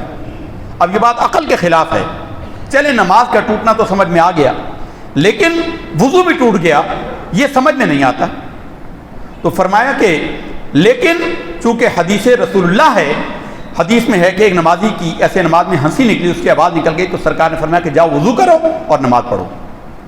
اور باقی امام شافعی جن کو یہ کہتے ہیں کہ بڑی حدیث پر عمل کرتے ہیں، امام احمد بن حنبل رحمۃ اللہ تعالی علیہ کے لیے جو کہتے ہیں، ان کے نزدیک تو خون سے بھی وضو نہیں ٹوٹتا، خون سے بھی وضو نہیں ٹوٹتا، اور قہقہا لگانے سے وہ کہتے ہیں نماز ٹوٹ جاتی ہے، وضو نہیں ٹوٹتا، کیونکہ حدیث ضعیف ہے، ہم اس پر عمل نہیں کریں گے۔ ہمارے امام تو حدیث پر ایسے عمل کرنے والے ہیں کہ حدیث ضعیف ہے لیکن حدیث ہے، تو جو نماز چھوڑ کے جا رہا ہے اس کو وضو کرنے میں کیا آر ہے، تو وضو بھی نئے سرے سے کرے، اس کا وضو بھی جاتا رہا، کیونکہ رسول اللہ صلی اللہ علیہ وسلم نے اس کو وضو کرنے کا حکم دیا۔ امام اعظم ابو حنیفہ رحمۃ اللہ تعالی علیہ نے کوفہ کو علم سے بھر دیا۔ خود امام بخاری جن کو لوگ ان کے مقابل لاتے ہیں، یاد رکھیے امام اعظم ابو حنیفہ اور امام بخاری رحمہم اللہ، ان دونوں کا آپس میں معاملہ یہی ہے جو مولا علی شیر خدا رضی اللہ تعالیٰ عنہ اور امیر معاویہ رضی اللہ تعالیٰ عنہ کا ہے۔ مولا علی طبقہ اولا کے اندر ہیں، پہلی صف کے اندر جماعت جو صحابہ کرام کی، والسابقون الاولون من المہاجرین والانصار الذین اتبعوہم باحسان رضی اللہ عنہم ورضوا عنہ، صحابہ کرام کی وہ جماعت مہاجرین اور انصار میں جو پہلے طبقے کے ہیں، مولا علی اس کے اندر ہیں۔ کوئی شرف ایسا نہیں جس سے مولا علی متصف نہ ہو، کوئی شرف ایسا نہیں۔ اور امیر معاویہ طبقہ ثامنہ کے بعد ہیں۔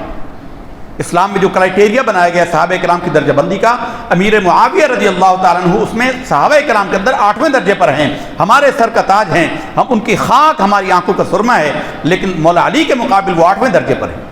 یہی بات امام اعظم ابو حنیفہ اور امام بخاری رحمہ اللہ کے درمیان یہی معاملہ ہے۔ امام اعظم ابو حنیفہ بہت بلند ہیں، 8 درجے بلند ہیں، امام بخاری 8 درجے ان سے پیچھے۔ زمانی اعتبار سے بھی آپ دیکھیں تو صحیح، اللہ تعالیٰ نے ایک نظام بنایا، عقل والوں کے لیے اس میں بڑی نشانیاں ہیں اگر کوئی سمجھنا چاہے۔ صحابہ کرام کے اندر ترتیب کیا ہے، خلفائے راشدین کے اندر ترتیب کیا ہے، ابو بکر، پھر عمر، پھر عثمان، پھر علی۔ دنیا میں آنے کی ترتیب بھی اللہ نے یہی رکھی۔ ابو بکر سب سے پہلے آئے ان چاروں میں، حضور سے 2 سال عمر میں چھوٹے تھے۔ ابو بکر سب سے پہلے آئے، ان کے بعد عمر آئے، ان کے بعد عثمان آئے، اس کے بعد علی آئے۔ اور دنیا سے جانے کی ترتیب بھی اللہ نے یہی رکھی، پہلے ابو بکر گئے، پھر عمر گئے، پھر عثمان گئے، پھر علی گئے۔ ائمہ کے اندر بھی اللہ نے اس ترتیب کا لحاظ رکھا۔ سب سے پہلے امام جو آئے وہ ابو حنیفہ آئے، دوسرے نمبر پر امام آئے امام مالک آئے، تیسرے نمبر پر امام آئے امام شافعی آئے، چوتھے نمبر پر امام آئے تو امام احمد بن حنبل آئے۔ اور دنیا سے جانے کی ترتیب بھی یہی ہے، سب سے پہلے امام ابو حنیفہ گئے، پھر اس کے بعد امام مالک گئے، پھر اس کے بعد امام شافعی گئے، اس کے بعد امام احمد بن حنبل گئے۔ اللہ نے کیا ترتیب رکھی ہے؟ یہ ترتیب عند اللہ ہے، اللہ کے ہاں ہے، اللہ نے اس کو مقرر فرمایا ہے۔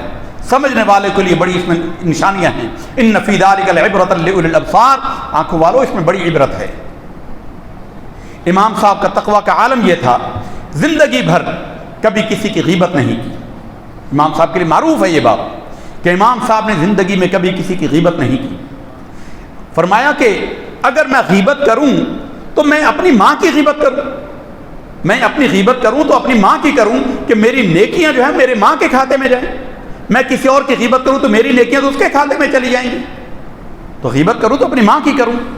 اس لیے کہا گیا تمام انسانوں کی عقل کو تولا جائے، امام ابو حنیفہ کی عقل سب سے غالب ہے، تمام سے عقل زیادہ ہے۔ اور اسی طرح امام اعظم ابو حنیفہ نعمان بن ثابت رضی اللہ تعالیٰ عنہ، آپ کا علم دیانت کا عالم یہ ہے، دیانتداری کا عالم یہ ہے، آپ کی دیانتداری کا عالم یہ ہے کہ ایک مرتبہ مجلس درس کے اندر لوگ جمع تھے، مجلس درس میں عوام آ کر بیٹھ جاتے تھے، امام صاحب بیٹھے ہوئے تھے، لوگ طرح طرح کے سوال کرتے تھے، طرح طرح کے سوال کرتے تھے۔ سوال کیا، ایک صاحب کھڑے ہو گئے، انہوں نے کہا جی میرا ایک سوال ہے۔ کہا کہو۔ کہا یہ بتائیے کہ کتا کب بالغ ہوتا ہے، کتے کی بلوغت کی عمر کیا ہے؟ اب سب مجمع کو سام سن گیا، امام صاحب بھی چپ ہو گئے۔ اب یہ ایسا سوال تھا کہ جس کا شریعت سے عام طور پر واسطہ تو نہیں ہے، لیکن وہاں تو ہر ایک کو سوال کی اجازت تھی۔ اب سوال تو ہے، تو کسی نے بکری پر قیاس کیا اور کہا کہ جی 1 سال، کسی نے دمبے پر کہا جی 6 مہینے، تو وہ کہے جی دلیل کیا ہے، دلیل ایسی دیں تو دل کو لگے، اطمینان ہو۔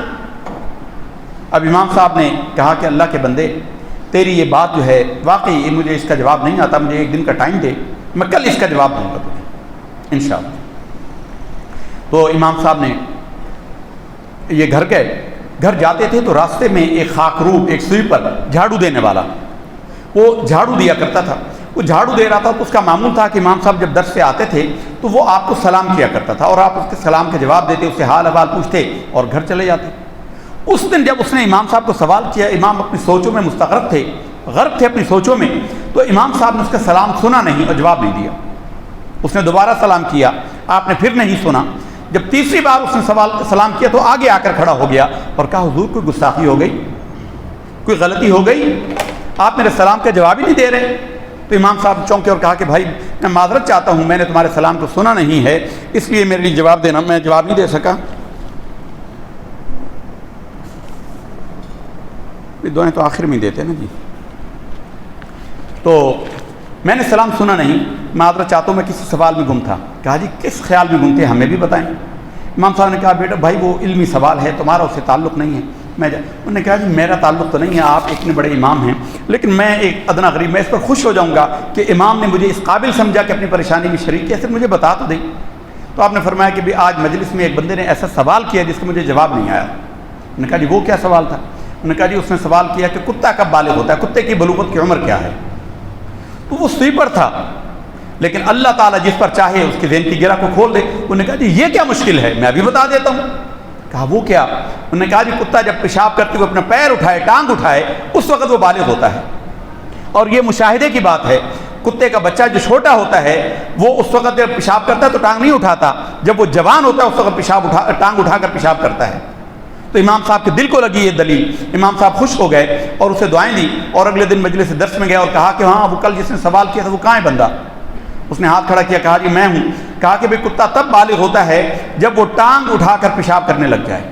تو مجمع کے اندر نعرہ تحسین لگ گئے، نعرے لگ گیا کہ سبحان اللہ، ہمارے امام ایسے ایسے سوالوں کو بھی حل کر دیتے ہیں۔ تو امام صاحب نے کہا نہیں، یہ ہے علمی دیانت۔ فرمایا کہ اللہ تعالیٰ جس پر چاہتا ہے ذہن کی گرہ کو کھول دیتا ہے۔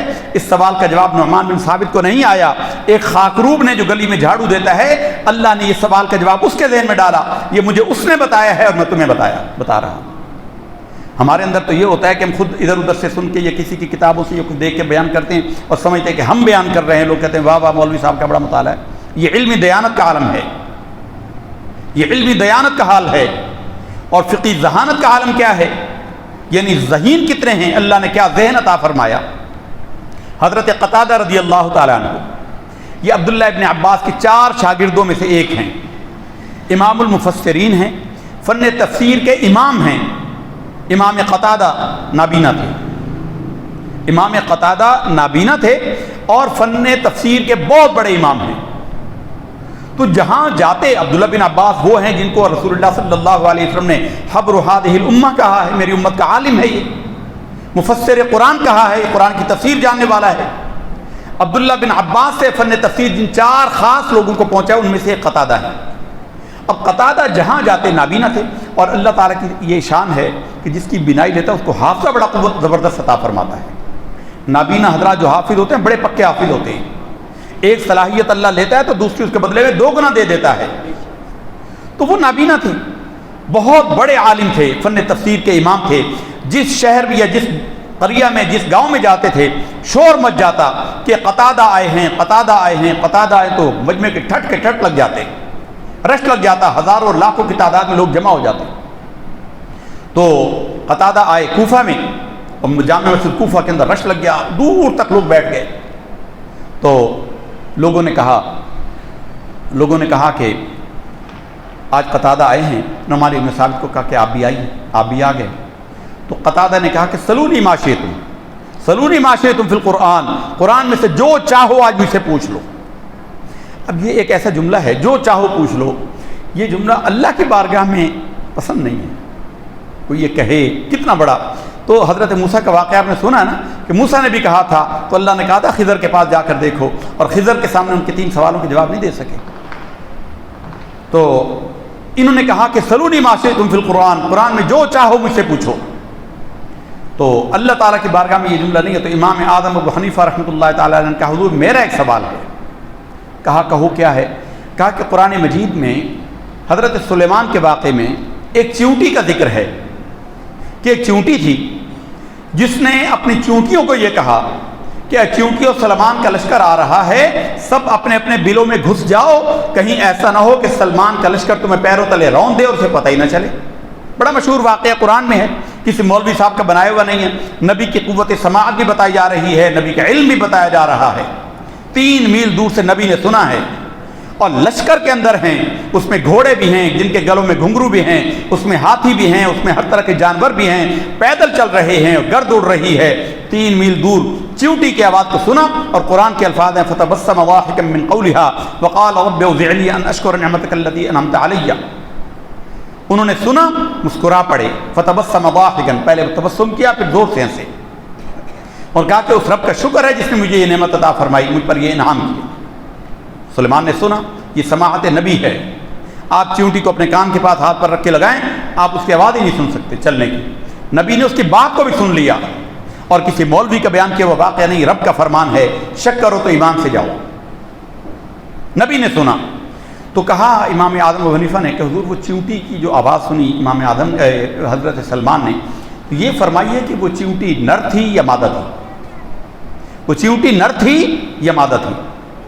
اب قتادہ رضی اللہ تعالیٰ عنہ بھونچکا ہو گئے، حیران ہو گئے، ساکت ہو گئے، بالکل خاموشی چھا گئی، مجمع پر سکوت چھا گیا کہ یہ کیا ہو گیا۔ قتادہ لاجواب ہو گئے جنہوں نے چیلنج کیا تھا سلونی ما شئتم، جو چاہو مجھ سے پوچھو، تو چپ ہو گئے۔ پھر کہا کہ نوجوان تم خود بتا سکتے ہو کہ وہ چیونٹی نر تھی یا مادہ تھی؟ کہا کہ جی میں بتا سکتا ہوں۔ کہا بتاؤ؟ کہا کہ وہ چیونٹی مادہ تھی، وہ مادہ چیونٹی تھی۔ پھر اس سے علماء نے بہت سارے مسائل الگ مستنبط کیے ہیں، علم الحیوانات والوں نے اس میں بہت سارے مسائل بیان کیے ہیں، لیکن ہمارا وقت اس کی اجازت نہیں دیتا، آپ بھی تھک جاتے ہیں، ہم بھی تھک جاتے ہیں، ہمیں اور جگہ بھی جانا ہے۔ تو کہا کہ وہ چیونٹی مادہ تھی۔ کہا کہ بیٹے دلیل کیا ہے؟ تم نے جواب دیا نر بھی کہہ سکتے تھے مادہ بھی، تم نے جو کہا کہ مادہ تھی دلیل کیا ہے؟ فرمایا کہ قرآن کے الفاظ ہیں قالت نملۃ یا ایھا النمل ادخلوا مساکنکم۔ قالت یہ مؤنث کا صیغہ ہے، عربی میں اس مؤنث نے کہا، مرد نے کہا، مذکر نے کہا تو کہا جاتا ہے قال۔ قال وَإِذْ قَالَ رَبُّكَ، مذکر کے لیے صیغہ قال ہوتا ہے۔ قال اجعلنی علی خزائن الارض، یوسف نے کہا کہ مجھے زمین کے خزانوں کی چابی دے دیجئے۔ قال، قال ہوتا ہے مذکر کے لیے، قالت ہوتا ہے مؤنث کے لیے۔ تو قالت قرآن کا الفاظ بتا رہے ہیں قالت نملۃ یا ایھا النمل ادخلوا مساکنکم، اس چیونٹی مادہ چیونٹی نے کہا کہ چیونٹیوں اپنے اپنے بلوں میں گھس جاؤ، تو مؤنث تھی۔ تو نعرہ تحسین بلند ہو گئے، اور امام اعظم کی فقاہت، آپ کی ذہانت کا پورے کوفہ میں شہرہ ہو گیا۔ عقائد میں آپ نے ایک ایسا مسئلہ قیامت تک کے لیے حل کر دیا۔ آج تو فتنہ پرور لوگ طرح طرح کے فتنے، یہ آپ کو یاد ہے، یہ طالبان اور یہ خارجی، یہ داعش والے، یہ کیا کہتے تھے؟ اصل میں جو فتنہ جب پھوٹتا ہے یا خرابی جب نکلتی ہے اس کا جو آغاز ہوتا ہے بڑا قلیل ہوتا ہے، بہت باریک ہوتا ہے، صرف جن کی عقل رسا ہوتی ہے وہ اس کو سمجھ سکتے ہیں۔ ہمارے امام صاحب کے نزدیک ایمان جو ہوتا ہے وہ مجرد ہوتا ہے، ایمان مفرد ہے اور اس میں کمی بیشی نہیں ہو سکتی، ایمان میں کمی بیشی نہیں ہو سکتی۔ امام اعظم ابو حنیفہ نعمان بن ثابت کا یہ قول ہے۔ ایمان مجرد ہوتا ہے، ایمان آدھا چوتھائی پونا یا پورا یہ نہیں ہوتا، ایمان یا ہوتا ہے یا نہیں ہوتا۔ الایمان لا یزید ولا ینقص، یہ ہمارے امام کا یہ مسئلہ ہے، امام اعظم ابو حنیفہ نعمان بن ثابت کا یہ مسئلہ ہے کہ الایمان لا یزید ولا ینقص، ایمان وہ ہے جو نہ بڑھتا ہے نہ کم ہوتا ہے۔ اب امام بخاری کا دیکھ لیجیے، امام بخاری نے کہا کہ الایمان یزید و ینقص، ایمان بڑھتا بھی ہے اور گھٹتا بھی ہے، ایمان بڑھتا بھی ہے گھٹتا بھی ہے۔ دلیل قرآن سے دی۔ اب امام شافعی کی بھی یہی دلیل ہے، امام بخاری اسی قول کو قائل ہے کہ ایمان بڑھتا ہے اور گھٹتا ہے۔ قرآن مجید میں اللہ تعالیٰ فرماتا ہے انما المؤمنون اذا ذکر اللہ وجلت قلوبهم واذا تلیت علیہم آیاتہ زادتہم ایمانا، بے شک ایمان والے تو وہ ہیں کہ جب ان کے سامنے قرآن مجید کی تلاوت کی جاتی ہے تو ان کے جلد کے روئیں کھڑے ہو جاتے ہیں، وجلت قلوبہم، ان کا دل جو ہے وہ لرز جاتا ہے، وَإِذَا تُلِيَتْ عَلَيْهِمْ آيَاتُهُ، جب ان پر آیات الہیہ کی تلاوت کی جاتی ہے، زادتہم ایمانا، ان کا ایمان زیادہ ہو جاتا ہے۔ تو امام بخاری کہتے ہیں کہ امام اعظم نے جو یہ فرمایا ہے کہ ایمان بڑھتا گھٹتا نہیں، وہ قرآن کے خلاف ہے، اور قرآن میں آپ دیکھیں کہ اللہ فرماتا ہے کہ ایمان بڑھتا ہے، جو چیز بڑھتی ہے وہ گھٹتی بھی ہے، پہلے کم ہے پھر بڑھ گیا، تو ایمان بڑھتا بھی ہے گھٹتا بھی ہے۔ اس کا نتیجہ، اور وہ باقی ائمہ کے نزدیک، امام بخاری کے نزدیک، امام شافعی کے نزدیک، امام مالک کے نزدیک، امام احمد بن حنبل کے نزدیک ایمان بڑھتا بھی ہے گھٹتا بھی ہے۔ دلیل یہی آیت ہے۔ ہمارے ایمان نے کہا کہ الایمان لا یزید ولا ینقص، نہ بڑھتا ہے نہ گھٹتا ہے۔ اب اس پر ابحاث ہوئی، بحثیں ہوئیں، اور دلیل میں قرآن کی آیت ہے کہ ایمان بڑھتا گھٹتا ہے۔ تو علماء احناف نے بتایا کہ ایمان اپنی اصل میں مجرد ہے۔ دیگر ائمہ کیا کہتے ہیں؟ ایمان مرکب ہے۔ یہ بات سمجھیے، ایمان مرکب ہے۔ ایمان تین چیزوں کا نام ہے دیگر ائمہ کے نزدیک۔ دیگر ائمہ کے نزدیک ایمان مرکب ہے، یعنی تصدیق بالقلب، اقرار باللسان، و تصدیق بالقلب وعمل صالح۔ یہ تین چیزیں مل کر ایمان بنتی ہیں، یہ تین چیزیں مل کر ایمان کامل بناتی ہیں۔ ان میں جو چیز کم ہوگی اتنا ایمان کم ہوگا۔ ہمارے امام کا فرمان یہ ہے کہ ایمان مجرد ہے، اور تصدیق قلبی کا معنی ایمان ہے۔ تصدیق قلبی، دل کے اندر تصدیق ہو ایمان کی، دل میں تصدیق ہو، ایمان مکمل ہو گیا۔ اب کسی عذر کی وجہ سے وہ اقرار باللسان نہ کر سکے، ایمان کامل ہے اس کا، اور عمل صالح نہ کرے تو بھی وہ مومن ہے، مومن کامل ہے، مومن ہے، ایمان اس کا کامل ہے۔ ایمان یا ہوتا ہے یا نہیں ہوتا۔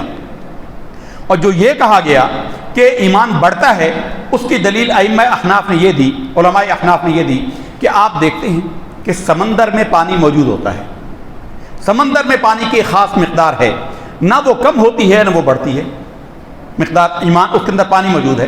لیکن وہی سمندر کا پانی جن دنوں چاند 14 15ویں کا ہوتا ہے تو اس کی لہریں کتنی بلندی پر جاتی ہیں، تو اتنی بلندی پر جاتی ہے، تو وہ لہروں کا بلند ہونا پانی میں اضافے کی وجہ سے نہیں ہوتا، ایک خاص کیفیت کے سبب سے ہوتا ہے کہ چاند کی کیفیت کی وجہ سے اس کی لہریں بڑھ گئیں، اونچی ہو گئیں۔ چاند جب نیچے ہے پہلی دوسری تاریخ کا یا آخری تاریخوں کا تو سمندر سموتھ بہتا ہے، لیکن 14ویں 15ویں کو اس کی لہریں بلند ہو جاتی ہیں، حالانکہ پانی اتنا ہی ہے۔ تو ایمان کے بڑھنے کا مطلب یہ ہے کہ کیفیت ایمان بڑھتی ہے جب اللہ والوں کی نظر پڑتی ہے، یا قرآن مجید کی تلاوت کی جاتی ہے، یا اللہ کا ذکر کیا جاتا ہے، تو انسان کے اندر ایمان کی حلاوت بڑھ جاتی ہے، کیفیت ایمان بڑھ جاتی ہے۔ قرآن مجید میں ایک آیت ہے، عمار بن یاسر رضی اللہ تعالیٰ عنہ، ان کو کافروں نے پکڑ لیا، ان کو کافروں نے پکڑ لیا اور ان کو کہا کہ ان کی والدہ بھی شہید ہوئی، ان کے سب سے پہلی شہید جو اسلام کے راستے میں ہیں ان کی والدہ ہیں سمیہ، پہلی شہید۔ دیکھیں اللہ نے عورتوں کو کیا شرف دیا۔ ہم نے تو ہمارے جو مذہبی مرد ہیں انہوں نے تو عورتوں کو اتنا ڈیگریڈ کیا ہوا ہے، ان کو اتنا پیس کر رکھا ہوا، کہتے ہیں عورتوں میں کوئی شرف نہیں۔ دیکھیے اللہ نے کیا کیا عورتوں کو شرف عطا فرمایا۔ رابعہ بصری سے کہا کہ دیکھو عورتیں کمزور ہیں، عورتیں ناقص ہیں، اللہ نے کسی عورت کو نبی نہیں بنایا۔ تو رابعہ بصری نے کیا خوبصورت جواب دیا، انہوں نے کہا ٹھیک ہے نبی نہیں بنایا، نبیوں کی ماں بنایا ہے، نبیوں کی ماں بنایا ہے۔ اور تم یہ دیکھو عیسیٰ ابن مریم کو اللہ نے بغیر باپ کے تو پیدا کیا، لیکن بغیر ماں کے پیدا نہیں فرمایا، حالانکہ وہ کر سکتا تھا۔ اور باقی رہی یہ بات کہ عورت نبی نہیں ہے، تو مردوں نے خدائی دعویٰ کیا اور تم میں سے کسی نے خدا ہونے کا دعویٰ بھی نہیں کیا۔ فرعون بھی خدا کہتا تھا، وہ بھی مرد تھا۔ نمرود بھی کہتا تھا میں خدا ہوں، وہ مرد تھا۔ شداد بھی کہتا تھا میں خدا ہوں، وہ مرد تھا۔ مردوں نے نبوت اگر مردوں کو ملی تو مردوں میں جو خرابی تھی وہ خدائی دعوے بھی مردوں نے کیے، خدائی دعوے بھی۔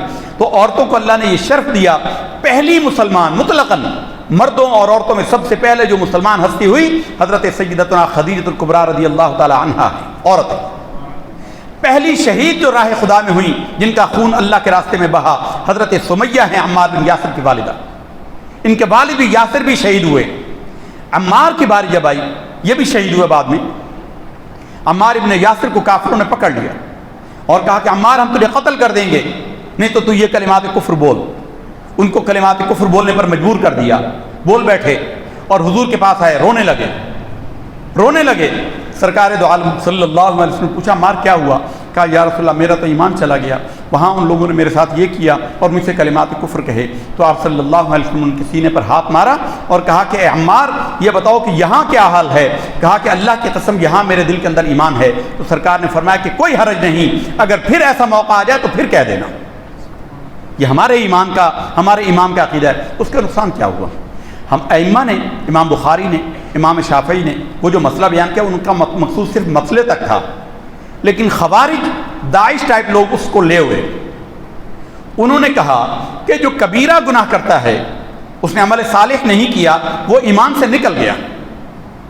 انہوں نے ان کے فتویٰ کو کتنا غلط استعمال کیا، حالانکہ ان کا مقصود یہ نہیں تھا، لیکن خارجیوں نے اس کا مطلب یہ لیا اور قدریہ نے اس کا مطلب یہ لیا کہ جو بندہ گناہ کبیرہ کا مرتکب ہو جائے، توبہ نہ کرے تو مسلمان نہیں رہتا۔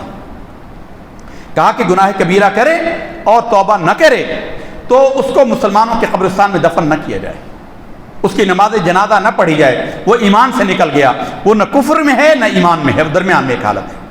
یہ قدریہ کا عقیدہ ہے۔ خارجیوں نے اس پر اضافہ کیا اور کہا کہ جس نے گناہ کیا وہ کافر ہو گیا، ایمان کا اتنا حصہ اس سے نکل گیا، ایمان اس کا کامل نہ رہا، کیونکہ ان کے ہاں ایمان کے 3 اجزاء ہیں۔ اب ہندوستان کے اندر پاکستان کوئی جاسوس بھیجتا ہے، کسی دشمن ملک میں کوئی جاسوس بھیجتا ہے، وہ تو وہاں ہندو بن کر رہے گا، مسلمان بن کر رہے تو اسے تو مار دیں گے، تو وہ اس کے دل میں ایمان ہے۔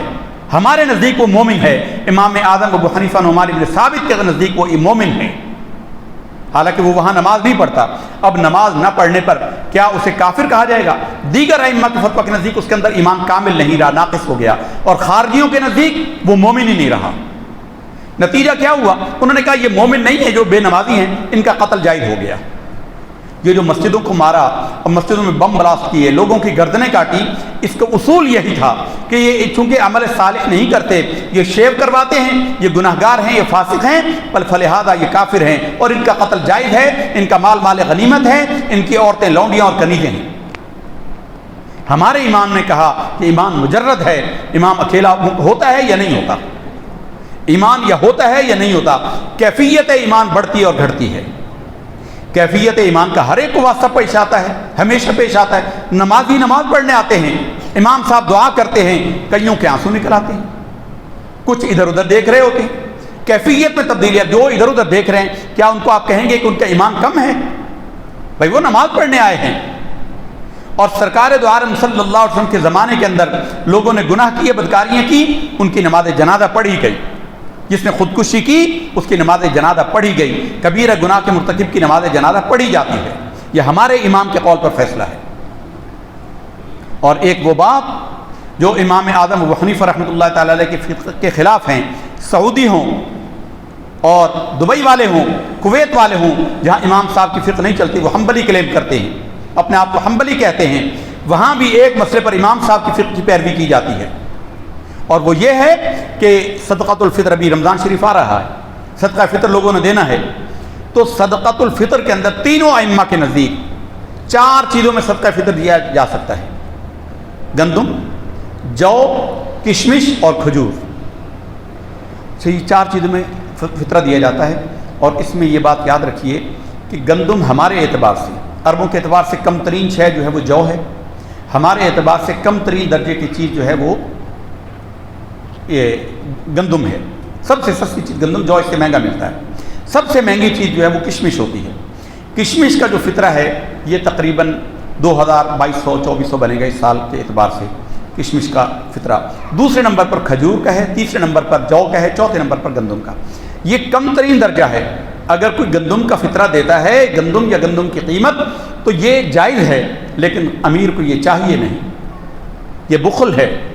اس کو اللہ نے کشود دیا ہے، وہ کشمش کے اعتبار سے فطرانے کی رقم دے، اور اگر اس سے کم درجے کے اس کے پاس پیسے ہیں تو وہ اس کو کھجور کے پیسے دے۔ یہ تحریف بن نعمت، اور لوگوں کو مسئلہ بتا، مولوی نہیں دیتے، لوگ کہتے ہیں مولوی تو لینے کے لیے ہوتے ہیں، جہاں جائیں گے بیان کریں گے تو انہوں نے پیسے لینے ہیں، ختم پر جائیں گے تو پیسے لیں گے۔ الحمدللہ ہم کشمش یا کھجور کا فطرہ دیتے ہیں، اس کی مالیت کی رقم دیتے ہیں۔ تو یہ ان لوگوں کے لیے جو بیچارے غریب ہیں، جن کے پاس گنجائش نہیں، وہ گندم کا دے دیں، باقی لوگ کشمش کا یا کھجور کا فدیہ دیں، فطرہ نہ دیں۔ تو باقی ائمہ کے نزدیک یہ جنس میں فطرہ دیا جا سکتا ہے، اس کی قیمت نہیں دی جا سکتی، یعنی گندم یا کھجور یا کشمش جو دینی ہو، وہ کہتے ہیں جنس دو، جنس کے بغیر قیمت نہیں دی جا سکتی۔ ہمارے امام کا فرمان ہے کہ وہ جنس دو یا اس کی قیمت دو، دونوں صورتوں میں جائز ہے۔ آج پورے عربوں میں نقدی پیسہ دیا جاتا ہے، امام اعظم کے فتویٰ پر عمل کیا جاتا ہے، ان کے اپنے فتویٰ پر عمل نہیں کیا جاتا۔ امام بخاری کو تو ان کو استاد منع کرتے تھے کہ تم مسائل مت بتایا کرو، اور ان کے مسائل کے بیان کا ان کے اپنے شاگردوں نے ان کے مسائل کو نہیں لیا۔ امام ترمذی رحمۃ اللہ تعالی علیہ امام بخاری کے شاگرد ہیں، اور آپ ان کی کتاب اٹھا کر دیکھیں جامع ترمذی میں، وہ جب کوئی مسئلہ بیان کرتے ہیں، اور یہ ترمذی سے ہی شروع ہوا ہے، اس سے پہلے جو بخاری اور مسلم ہے ان میں مسائل نہیں بتائے گئے۔ امام ترمذی نے یہ ابواب باندھے، اور امام ترمذی نے گریڈنگ کی احادیث کی کہ یہ صحیح ہے، صحیح لذات ہی ہے، صحیح لغیر ہی ہے، یہ حسن ہے، حسن لذات ہی ہے، حسن لغیر ہی ہے، یہ ضعیف ہے، اور متعدد طرق سے یہ حسن لغیر ہی ہو گئی۔ یہ درجہ بندی کرائٹیریا جو مقرر کیا امام ترمذی نے کیا، امام بخاری کے شاگرد ہیں، اور انہوں نے فقہی آراء بیان کی کہ اس معاملے میں اہل کوفہ یہ کہتے ہیں، اہل عراق، اہل کوفہ کبھی کہیں اہل عراق کہتے ہیں، کہیں اہل کوفہ کہتے ہیں، یہ مراد امام اعظم ابو حنیفہ ہیں، اور امام مدینہ یہ کہتے ہیں، مدینہ والوں کی رائے یہ ہے، مکہ والوں کی رائے یہ ہے، بغداد والوں کی رائے یہ ہے۔ بغداد سے مراد امام احمد بن حنبل ہے، اور کوفہ سے مراد امام اعظم ابو حنیفہ ہے، مکہ سے مراد امام شافعی ہیں، اور مدینہ والوں سے مراد امام مالک ہیں۔ تو کوفہ کتنا بڑا مرکز علم تھا، اور امام بخاری نے کتنا استفادہ کیا، اس کا اندازہ اس بات سے لگائیے کہ خود امام بخاری رحمۃ اللہ تعالی علیہ فرماتے ہیں، خود امام بخاری رحمۃ اللہ تعالی علیہ فرماتے ہیں کہ میں زندگی میں 4 مرتبہ مکہ مکرمہ گیا، 5 مرتبہ مدینہ شریف گیا، 4 مرتبہ مصر گیا، 2 مرتبہ بصرہ گیا۔ کوفہ کتنی بار گیا اللہ کی قسم مجھے یاد ہی نہیں۔ کوفہ اتنا بڑا مرکز علم تھا، کوفہ کو تو بسائی امام اعظم کے مسند میں ہے، تو کوفہ پھر وہ کیا کرنے جاتے تھے اگر وہاں علم نہیں تھا؟ جیسا کہ جہلا عوام کے اندر گمراہی پھیلاتے ہیں، اسی طرح ایک اور بڑی گمراہی پھیلائی جاتی ہے کہ حدیث صحیح جب آ گئی تو پھر امام صاحب کے قول کو کیوں اختیار کیا جائے؟ جو احادیث ہیں نا جی، احکام کی احادیث جو رسول اللہ صلی اللہ علیہ وسلم سے بلا تکرار حدیثیں بیان ہوئی ہیں، حدیثیں تو وہ ہیں جو امام احمد بن حنبل کی احادیث مسند کے اندر 10 لاکھ حدیثیں جمع ہیں، لیکن حدیث کی تعداد کس طرح بیان کی جاتی ہے؟ ایک ہی حدیث کو اگر کسی مصنف نے یا مؤلف نے اس کو 10 جگہ بیان کیا ہے الگ طرق سے، تو وہ 10 حدیثیں شمار ہوں گی۔ سندیں 10 ہیں تو وہ حدیثیں 10 ہوں گی، اگرچہ مضمون ایک ہی ہے، وہ حدیث ایک ہی ہے، لیکن اس کو 10 جگہ بیان کیا، کیونکہ ایک حدیث سے کئی مسائل بیان ہوتے ہیں تو الگ الگ جگہ پر اس کو بیان کرتے ہیں۔ امام بخاری نے ایک ہی حدیث کو 10 جگہ بیان کیا ہے، تو اس کا مطلب یہ نہیں ہے کہ وہ 10 حدیثیں، مضمون ایک ہی ہے اس میں۔ تو امام بخاری رحمۃ اللہ تعالی علیہ جو ہیں وہ ایک حدیث کو، تو جو حدیثیں جن سے احکامات نکلے ہیں ان میں 4400 حدیثیں ہی ہیں بس۔ رسول اللہ صلی اللہ علیہ وسلم کی احادیث صحیحہ جو سب کتب کے اندر ہیں، بخاری، مسلم، ترمذی، ابو داؤد، ابن ماجہ، نسائی، امام حاکم کی مستدرک اور دیگر ائمہ کی کنز العمال ہے، جتنی حدیث، امام مسند امام احمد ہے، مسند امام محمد ہے، مسند امام اعظم ہے، کل حدیثیں بلا تکرار جو بیان ہوئی جن سے احکامات نکالے گئے وہ 4400 ہیں۔ اور امام اعظم ابو حنیفہ نعمان بن ثابت نے 400 حدیثوں کی بنیاد پر اپنے فقہ کی بنیاد رکھی ہے، 400 حدیثوں کو۔ آج یہ ظالم لوگ کہتے ہیں کہ امام اعظم کو تو 17 حدیثیں یاد تھیں۔ اتنے بڑے بڑے جن کو عبداللہ ابن مبارک، جن کو کہا جاتا ہے کہ امیر المؤمنین فی الحدیث، یہ لقب امام بخاری کا بھی ہے، لیکن ان سے پہلے عبداللہ ابن مبارک کو لقب دیا جاتا ہے۔ وہ عبداللہ ابن مبارک امام اعظم کے شاگرد ہیں۔ اتنا بڑا محدث ان کی شاگردی کرے جس کو 17 حدیثیں آتی ہیں۔ ہر حدیث جاننے والا ہر مسئلے کو جاننے والا نہیں ہوتا۔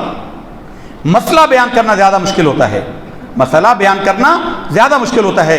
مسئلے کے سامنے یہ آج جمع صلاتین کا بڑا مسئلہ نکلا ہوا ہے۔ جوہلا، وہ جاہل ممبر پر بیٹھ کے لوگوں کو گمراہ کرتا ہے کہ حدیث میں ہے کہ حضور نے نماز جمع کی، ایک ہی وقت میں ظہر اور عصر پڑھ لی اور ایک ہی وقت میں مغرب اور عشاء پڑھ لی۔ اس سلسلے کی سب سے صحیح اور واضح حدیث جو ہے وہ سنن ابو داؤد کے اندر ہے۔ سنن ابی داؤد کے اندر حدیث ہے، عبداللہ ابن عمر رضی اللہ تعالیٰ عنہ اپنے غلام کے ساتھ جا رہے تھے۔ عبداللہ ابن عمر کا بڑا مقام ہے سنت کے اندر اور دین کے فہم کے اندر بڑا مقام ہے عبداللہ ابن عمر رضی اللہ تعالیٰ عنہ کا۔ ان کی زوجہ بیمار تھیں اور ایسی بیمار تھیں کہ ان گویا مرض الموت میں تھیں۔ یہ کہیں باہر کام گئے ہوئے تھے، مدینہ سے باہر تھے۔ ان کا غلام ان کے ساتھ تھا اور اس کو پتہ تھا کہ عبداللہ ابن عمر جو ہے یہ نماز کی فکر نہیں کرتے، نماز کو چھوڑنے کی فکر نہیں کرتے، نماز کبھی بھی نہیں چھوڑتے، کسی حال میں ہر حالت میں نماز پڑھتے۔ سفر کے دوران مغرب کا وقت ہو گیا، غلام نے کہا حضور نماز، آپ نے سنی انسنی کی اور چلتے رہے اور چلتے چلتے اس مقام تک پہنچے جب آسمان پر شفق جو ہے وہ سرخی جو ہے وہ ختم ہونے کے قریب ہو گئی، یعنی اندھیرا چھانے کے شفق غائب ہونے کا وقت آ گیا۔ تو آپ نے وہاں سواری سے اترے اور آپ نے وہاں پر مغرب کی نماز پڑھی، کچھ دیر ذکر اذکار کی۔ سنن ابو داؤد کی حدیث، ابو داؤد شریف کی حدیث ہے یہ۔ تو آپ نے کچھ دیر اللہ کا ذکر کیا، پھر جب اندھیرا چھا گیا تو وہیں پر عشاء کی نماز پڑھی اور پھر اپنے غلام کو کہا کہ رسول اللہ صلی اللہ علیہ وسلم کو جب جلدی ہوتی تھی تو آپ صلی اللہ علیہ وسلم اس طریقے پر نماز کو جمع کیا کرتے تھے۔ اب کیا مطلب ہے اس کا؟ اس کا مطلب یہ ہے کہ جب تک شفق ہے تب تک مغرب کی نماز کا وقت ہے، مغرب کی نماز آخر وقت میں پڑھی اور عشاء کی نماز اول وقت میں پڑھی۔ اب ظاہراً وہ نمازیں جمع ہو گئی لیکن حقیقتاً وہ جمع نہیں ہیں، دونوں نمازیں اپنے وقت پر ہیں، کیونکہ قرآن مجید میں اللہ نے فرمایا ان الصلاۃ کانت علی المؤمنین کتابا موقوتا، بے شک اللہ تعالیٰ نے نماز کو اس کے مقررہ وقت پر فرض کیا ہے۔ نماز اپنے وقت سے آگے پیچھے نہیں پڑھی جا سکتی۔ یہ عرب شریف میں آج رواج ہے، ہم نے بھی دیکھا، سفر پر جا رہے ہیں تو جناب رستے میں روکا اور مغرب بھی پڑھی اور عشاء بھی پڑھا دیا، ہمیں تو بڑی حیرت ہوئی۔ حضور نے جو جمع کیا وہ اس وقت تک کہ ظہر کی نماز کو اتنا تاخیر کر دیا کہ ظہر کا وقت ختم ہونے والا ہو گیا، اس وقت آپ اترے اور ظہر کو پڑھا، چونکہ سفر کی جلدی ہے۔ وہیں کچھ دیر ذکر کیا، جب اگلا وقت عصر کا شروع ہوا آپ نے عصر پڑھی اور آگے روانہ ہو گئے۔ اب ظاہراً وہ جمع ہے، حقیقتاً وہ جمع نہیں ہے، دونوں نمازیں اپنے وقت میں پڑھی گئی۔ قرآن کے حکم کی خلاف ورزی نہیں ہوگی۔ حج کے دوران جو ہے وہ دن اللہ کے رسول نے مقرر ہی اس دن کر دیا، اس دن ظہر کے وقت میں عصر کا وقت بھی شامل کر دیا اور مغرب اور عشاء کا وقت ایک وقت میں شامل کر دیا۔ یہ صرف اس دن کے لیے ہے، علاوہ ازیں کسی دن میں اسی وقت کے علاوہ کسی اور وقت پر نماز نہیں پڑھی جا سکتی۔ اور اسی طرح فاتحہ پڑھنے کا امام کے پیچھے، فاتحہ پڑھنے کا قرآن میں اللہ نے حکم یہ فرمایا کہ جب قرآن پڑھا جائے دو حکم فرمائے کہ خاموش رہو اور توجہ سے سنو، خاموش رہو اور توجہ سے سنو جب قرآن پڑھا جائے۔ تو ہمارے امام کا عمل اسی پر ہے، خاموش رہو ایک الگ حکم ہے، توجہ سے سنو الگ حکم ہے۔ خاموش اس وقت رہو جب توجہ سے اس وقت سنو جب امام اونچی آواز سے پڑھ رہا ہے، اور خاموش اس وقت بھی رہو جب امام پڑھ رہا ہے لیکن تم سن نہیں رہے۔ تو بخاری شریف کی ایک حدیث ہے، لا صلاۃ الا بفاتحۃ الکتاب، کہ جس نے فاتحہ نہیں پڑھی، سورہ فاتحہ نہیں پڑھی، اس کی نماز نہیں ہے۔ امام احمد بن حنبل اور امام مالک کے نزدیک اس کا مسئلہ یہ ہے کہ اونچی آواز کی قرأتوں میں مقتدی جو ہے وہ سورہ فاتحہ نہیں پڑھے گا اور آہستہ آواز میں مقتدی اپنی قرأت سورہ فاتحہ پڑھے گا۔ ہمارے امام کا یہ فرمان ہے کہ پورے قرأت نہیں کرے، اس کے پورے قرآن میں جہاں سے بھی امام پڑھ رہا ہوگا وہاں سے مقتدی نہیں پڑھ سکتا۔ امام شافعی کہتے ہیں کہ اونچی آواز ہو یا آہستہ آواز ہو، اس میں مقتدی کو پیچھے پڑھنا ہی پڑھنا ہے، اس میں مقتدی کو پڑھنا ہی پڑھنا ہے۔ ہمارے امام کا یہ فرمان حدیث ہے کہ سرکار دو عالم صلی اللہ علیہ وسلم نے ارشاد فرمایا کہ امام کی قرت ہی مقتدی کی قرت ہے، امام کی قرت ہی مقتدی کی قرت ہے۔ تو کچھ لوگ آگے آئے، کچھ لوگ امام سے مناظرہ کرنے کے لیے آئے، امام اعظم ابو حنیفہ سے مناظرہ کرنے کے لیے آئے اور کہنے لگے کہ جناب یہ آپ نے کیا کیا، حدیث میں واضح ہے کہ جس نے فاتحہ نہیں پڑھی اس کی نماز نہیں ہے۔ تو آپ نے فرمایا کہ بھائی تم سارے لوگ ہو، میں اکیلا ہوں بات کرنے کے لیے، میں سب کے ساتھ کیسے بات کروں گا؟ بہتر ہے کہ تم کسی ایک کو نمائندہ بنا لو، وہ مجھ سے بات کرے، اس کا بات کرنا تم سب کا بات کرنا ہوگا، اس کا سوال کرنا تم سب کا سوال ہوگا۔ تو انہوں نے ایک بڑے عالم کو مقرر کر دیا اور کہا کہ یہ ہماری طرف سے بات کرے گا۔ تو امام صاحب نے کہا مسئلہ تو تم نے خود حل کر دیا کہ امام اپنے مقتدیوں کا نمائندہ ہوتا ہے، جب رب سے کلام کر رہا ہے تو سب کی طرف سے کر رہا ہے۔ تو مسئلہ تو تم نے خود حل کر دیا کہ جب ایک نمائندہ تمہاری طرف سے مقرر ہو گیا تو امام بھی تو مقتدیوں کا نمائندہ ہوتا ہے اللہ کی بارگاہ میں، اس کا قرت کرنا مقتدی کا قرت کرنا ہوتا ہے۔ اور جب امام نے قرت کر لی تو مقتدی کی قرت ہو ہی گئی، مقتدی کی قرت ہو ہی گئی۔ اور اس میں بے شمار یعنی مشکلات ہیں، اضطراب ہے اس حکم میں کہ امام مقتدی آیا، امام صاحب سورہ فاتحہ پڑھ چکے ہیں اور اس کے بعد کی وہ آیتیں پڑھ رہا ہے، اب مقتدی کیا کرے؟ حضور نبی کریم صلی اللہ علیہ وسلم نماز پڑھ رہے تھے اور مقتدیوں نے پیچھے سے کسی نے قرت کر دی۔ آپ صلی اللہ علیہ وسلم نے فرمایا اللہ کی قسم میں تمہیں پیچھے بھی ایسے ہی دیکھتا ہوں جیسے سامنے سے دیکھتا ہوں، تم میں سے کون ہے جو قرآن پڑھ رہا تھا میرے ساتھ جھگڑا کر رہا تھا؟ تو صحابہ اکرام چپ ہو گئے، فرمایا جو میرے پیچھے قرآن پڑھ رہا تھا وہ مجھ سے جھگڑا کر رہا تھا۔ تو مقتدی کا امام کا قرت کرنا، مقتدی کا قرت میں امام مقتدی کچھ نہیں کرے گا۔ اور قرت کے اندر اب یہ چونکہ علماء کی باتیں ہیں عوام کی سمجھ میں نہیں آئیں گی۔ آپ یہ دیکھیے کہ کوئی چیز فرض ہے، کوئی واجب ہے، کوئی سنت ہے، سنت مؤکدہ ہے، مستحب ہے، یہ جو تفریق اور یہ باریکیاں ہیں یہ فقہ حنفی کے اندر ہیں، باقی ائمہ کے اندر یہ نہیں ہے، یہ فرض ہے، یہ نفل ہے بس۔ امام شافعی کے نزدیک وطر واجب نہیں ہے، ان کے ہاں یہ سنت ہے، یہ سنت ہیں، نفل ہیں۔ جو سنت ہوتی ہے وہ اپنی اصل میں نفل ہی ہوتی ہے۔ تو امام شافعی کے نزدیک جو وطر پڑھے جاتے ہیں وہ نفل ہیں، اور درود شریف ان کے نزدیک فرض ہے، درود شریف فرض ہے اور جو وطر ہے وہ نفل ہیں۔ ہمارے امام نے یہ تقسیم کی ہے، یہ شے فرض ہے، یہ سنت ہے، یہ واجب ہے، یہ نفل ہے۔ ہمارے امام نے فقہ حنفی کے اندر یہ باریکیاں ہیں۔ تو آج لوگ بیٹھ کر باتیں کرتے ہیں۔ ایک آخری بات کہ امام صاحب نے ایک حدیث، لوگ کہتے ہیں جی صحیح حدیثیں آ گئیں۔ اب دیکھیے امام صاحب نے براہ راست صحابہ کو یا تابعین کو دیکھا، امام صاحب جو بیان کر رہے ہیں صحابی یا تابعی سے سن کر بیان کر رہے ہیں، ان کی بات غلط نہیں ہو سکتی۔ وہی بات جب آگے چلی ہم اب براہ راست آپ سے بات کر رہے ہیں، اب جو سن رہا ہے براہ راست سن رہا ہے۔ ہم اب گھر چلے جائیں گے، ہم ایک بندے کو کچھ کہیں، دو کو کچھ کہیں، 3 4 5 6 بندے اندر آ کر آپ کو بتائیں، وہ ان بندوں کے اندر ایک بندہ اگر غلط ہے، ایک بندہ اگر جھوٹا ہے، یا ایک بندے کی یادداشت خراب ہے، تو اس بندے کی وجہ سے اس بات میں کمزوری آ جائے گی، لیکن جو اصل میں ہم نے بات کہی ہوئی ہے وہ بات تو ٹھیک ہوگی۔ امام اعظم نے براہ راست صحابہ کرام تابعین سے سنا، انہوں نے حدیث پر عمل کیا اور حدیث بیان کی۔ بعد میں اسی حدیث کو کسی اور راویوں نے بیان کیا، 5 6 راوی اور آ گئے، ان راویوں میں کوئی کمزور آ گیا تو اس راوی نے جو حدیث بیان کر دی اس میں جو کمزوری آئی تو وہ کمزوری امام صاحب کے لیے کمزوری نہیں ہے، کیونکہ امام صاحب نے اس راوی سے تھوڑی روایت کی ہے۔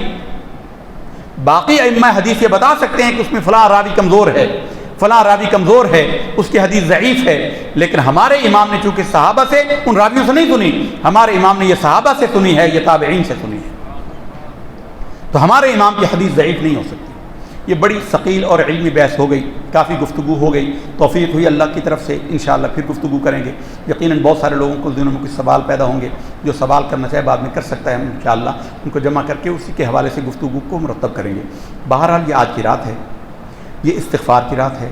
ہم نے جو آیت پڑھی وہ یہی ہے کہ امام حسن بصری رضی اللہ تعالیٰ عنہ کے پاس ایک مرید آیا، اس نے کہا کہ حضور میرے پاس پیسہ نہیں ہے، بڑی غربت ہے، فرمائے استغفار کر۔ ایک اور آیا، اس نے کہا کہ میرے ہاں اولاد نہیں ہے، فرمائے استغفار کر۔ تیسرا آیا، اس نے کہا جی میری کھیتی باڑی کا کام ہے، بارش نہیں ہو رہی، خشک سالی ہے، نہریں خشک ہو گئیں، فرمائے استغفار کر۔ ایک نے کہا میرا باغات کا کام ہے، فصل نہیں اگتی، پھل نہیں لگتے، لگیں تو کیڑا لگ جاتا ہے، سب کچھ ٹھیک ہو جائے تو آگے بازار میں ریٹ گر جاتا ہے، تباہی ہو جاتی ہے، کہا کہ استغفار کر۔ تو مریدوں میں سے کسی نے کہا کہ حضور ہر بیماری کا ایک ہی علاج بتایا، فرمایا کہ کیا تو قرآن نہیں پڑھتا؟ حضرت نوح کی زبان سے اللہ نے کہلوایا فَقُلْتُ اسْتَغْفِرُوا رَبَّكُمْ، نوح کہتے ہیں کہ اے اللہ پھر میں نے ان کو کہا استغفروا ربکم، اپنے رب سے استغفار کرو، انہ کان غفارا، وہ بڑا بخشنہار ہے، یرسل السماء علیکم مدرارا، وہ تم پر شراٹے کا می بھیجے گا، تیز بارش بھیجے گا، بارش ہوگی استغفار کی برکت سے، وَيُمْدِدْكُمْ بِأَمْوَالٍ وَبَنِينَ، وہ تمہاری مدد کرے گا مال سے اور اولاد سے، وَيَجْعَلْ لَكُمْ جَنَّاتٍ وَيَجْعَلْ لَكُمْ أَنْهَارًا، وہ تمہاری نہریں بھی جاری کر دے گا اور تمہیں باغات بھی عطا کر دے گا، مَا لَكُمْ لَا تَرْجُونَ لِلَّهِ وَقَارًا، لوگوں تمہیں کیا ہو گیا، اللہ سے اپنے لیے وقار کیوں نہیں تلاش کرتے؟ ماسٹر کی اگر کہا جا سکتا ہے، بہت سارے لوگ تو سمجھتے ہیں، بہت سارے لوگ شاید نہ بھی سمجھیں، یہ جو بڑے ہوٹل ہوتے ہیں 500 کمرے 1000 کمرے، ان میں جو آ کر مہمان ٹھہرتا ہے، گیسٹ ٹھہرتا ہے، اس کو ایک چابی دی جاتی ہے کمرے کے اندر جانے کی، خدا نخواستہ کوئی اندر مر جاتا ہے، کسی کی موت ہو جاتی، تالا لگا ہوا ہے، یا کوئی کریمنل آ جاتا ہے یا کوئی اور معاملہ ہوتا ہے، تو ہوٹل کے مینیجر کے پاس ایک چابی ہوتی ہے جو ہوٹل کے سب کمروں کو کھول دیتی ہے، اس کو کہتے ہیں ماسٹر کی، ہر تالے کو کھول دیتی ہے، وہ ہر تالے، کمرے کا تالا الگ ہوتا ہے لیکن ماسٹر کی وہ ہوتی ہے جو ہر تالے کو کھول دیتی ہے۔ تو قرآن مجید کی روح سے استغفار ماسٹر کی ہے، کسی کو کوئی پریشانی ہو استغفار کو معمول بنا لے، یقین رکھے اللہ کی ذات پر۔ ہمارے ایک استاد صاحب نے کو بتایا، اولاد نہیں تھی اس کی، ان میاں بیوی کو یقین تھا، وہ میاں بیوی، ان استاد صاحب نے بتایا، وہ میاں بیوی تنہائی کے اندر جا کر جب بھی ان کے کھانے پینے کے بعد، میاں بیوی تھے گھر میں، بچہ تو کوئی تھا نہیں، کام کے بعد آ کر دونوں میاں بیوی بیٹھ جاتے اور استغفر اللہ و اتوب الیہ استغفر اللہ و اتوب الیہ پڑھتے رہتے۔ اللہ نے یکے بعد دیگرے 10 بیٹے عطا کیے۔ ہمیں تو یقین ہی نہیں، گناہ معاف ہوتے ہیں، ترقی درجات ہوتا ہے، رزق میں کشادگی ہوتی ہے۔ ہر نبی نے اپنی امت کو یہی بتایا۔ حضرت ہود کا بیان یہی ہے، حضرت نوح کا بیان آپ نے سنا، حضرت صالح کا بیان یہی ہے، یا قوم استغفروا ربکم ثم توبوا الیہ یرسل السماء علیکم مدرارا ویزدکم قوۃ الی قوتکم ولا تتولوا مجرمین۔ ہود نے کہا اے میری قوم، اللہ سے استغفار کرو، بارش عطا کرے گا۔ یہ قوم خشک سالی سے ہلاک ہوئی تھی، ان پر بادلوں سے عذاب آیا تھا، خشک سالی ختم ہو جائے گی، بارش آئے گی اور اللہ تمہاری قوت میں اور اضافہ فرما دے گا۔ استغفار جو ہے یہ ماسٹر کی ہے، اس کو پلے سے باندھ لیجیے۔ اور آج آسمانی کیلنڈر کے نئے سال کا پہلی رات ہے، پہلا دن ہے۔ اسلامی کیلنڈر میں رات پہلے ہے، دن بعد میں ہے، یہ یاد رکھیے۔ اسلامی کیلنڈر مغرب کے بعد تبدیل ہوتا ہے، رات پہلے ہے، تو رات ہمیں اللہ تعالیٰ نے عطا فرما دی۔ کتنے لوگ تھے جو پچھلے سال تھے، آج نہیں ہیں، لیکن ایک بات ہم تو اپنے دل میں دیکھ رہے ہیں، وقت آ جائے کسی کا، اللہ تعالیٰ اس کو اللہ نے مقرر کیا ہے، وہ تو اللہ کا وعدہ ہے، لیکن جو لوگ یہ 6 نفل پڑھتے ہیں نا، ہم نے ان میں سے کسی کو اس بیماری میں جاتے ہوئے دنیا سے نہیں دیکھا۔ جو پچھلے سال جنہوں نے نفل پڑھے تھے نا، وہ اس سال بھی موجود ہیں، اور اللہ کی رحمت سے یقین ہے جنہوں نے اس سال پڑھے ہیں وہ اگلے سال بھی موجود ہوں گے۔ وہ اس بیماری سے کبھی نہیں گئے، ہم نے تو نہیں دیکھا کسی کو۔ جو نہیں پڑھتے، جن کا جانا مقدر ہوتا ہے، وہ بیچارے ان کو توفیق ہی نہیں ہوتی، پڑھتے ہی نہیں ہیں، آدھی مسجد تو چلی ہی جاتی ہے، جس کو اللہ توفیق دیتا ہے۔ تو استغفار کو کثرت کریں، اور سب سے بڑا عمل، 2 اعمال ایسے ہیں کہ حدیث کی روح سے جب وہ 2 عمل کر لیے جائیں تو پھر کسی اور عمل کی حاجت نہیں ہے۔ ایک قرآن مجید کی تلاوت، سرکار نے فرمایا جو قرآن مجید کی تلاوت میں مشغول ہو گیا، قرآن مجید کی مشغولیت نے اس کو دعا مانگنے سے روک دیا۔ رب فرماتا ہے کہ اس کو وہ بھی عطا کروں گا جو مانگنا چاہتا تھا، اور وہ بھی عطا کروں گا جو اس کے حق میں بہتر ہے لیکن اس کو خود یاد ہی نہیں تھا مانگنا۔ گناہ بھی سارے معاف کروں گا، ترقی درجات بھی عطا کروں گا۔ اور درود شریف کے لیے بھی یہی الفاظ ہیں۔ ابی ابن کعب نے کہا کہ یا رسول اللہ مجھے آپ سے بڑی محبت ہے، 25% میں اس دعا میں صرف آپ پر درود پڑھوں گا۔ فرمایا خوب ہے، بڑھا دے تو اور اچھا۔ کہا میں آدھا وقت آپ پر درود و سلام پڑھوں گا۔ فرمایا خوب ہے، اور بڑھا دے تو اچھا ہے۔ فرمایا کہ 75% میں درود پڑھوں گا، صرف 25% تھوڑا سا ٹائم جو ہے میں اپنی دعا مانگوں گا۔ آپ نے فرمایا کہ ٹھیک ہے، لیکن اگر اور بڑھا دے تو اچھا ہے۔ کہا یا رسول اللہ میں سمجھ گیا، اب میں سارا وقت اسی پر صرف کروں گا۔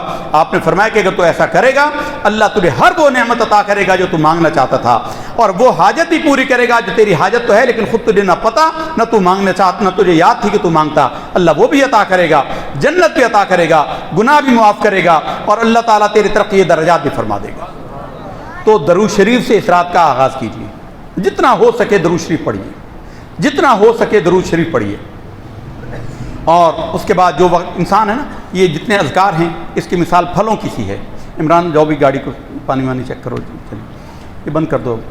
تو فرمایا کہ جو کچھ تم کر سکتے ہو سب سے زیادہ انسان کی ہم بتا رہے تھے کہ پھلوں کی مثال ہے، جو ذکر اذکار ہے نا، یہ پھل ہیں، عبادات پھل ہیں. جیسے بندہ مسلسل سیب کھا کر کبھی اس کا دل کرتا ہے کہ اب امرود کھاؤں، کبھی اس کا دل کرتا ہے ناشپاتی کھاؤں، کبھی دل کرتا ہے خربوزہ کھاؤں، الگ الگ اذکار. تو کثرت سے آغاز کیجیے تلاوت قرآن مجید سے، پھر جتنا ہو سکے درود شریف پڑھیے، اس سے اور دل کرے تو پھر استغفار پڑھ لیجیے.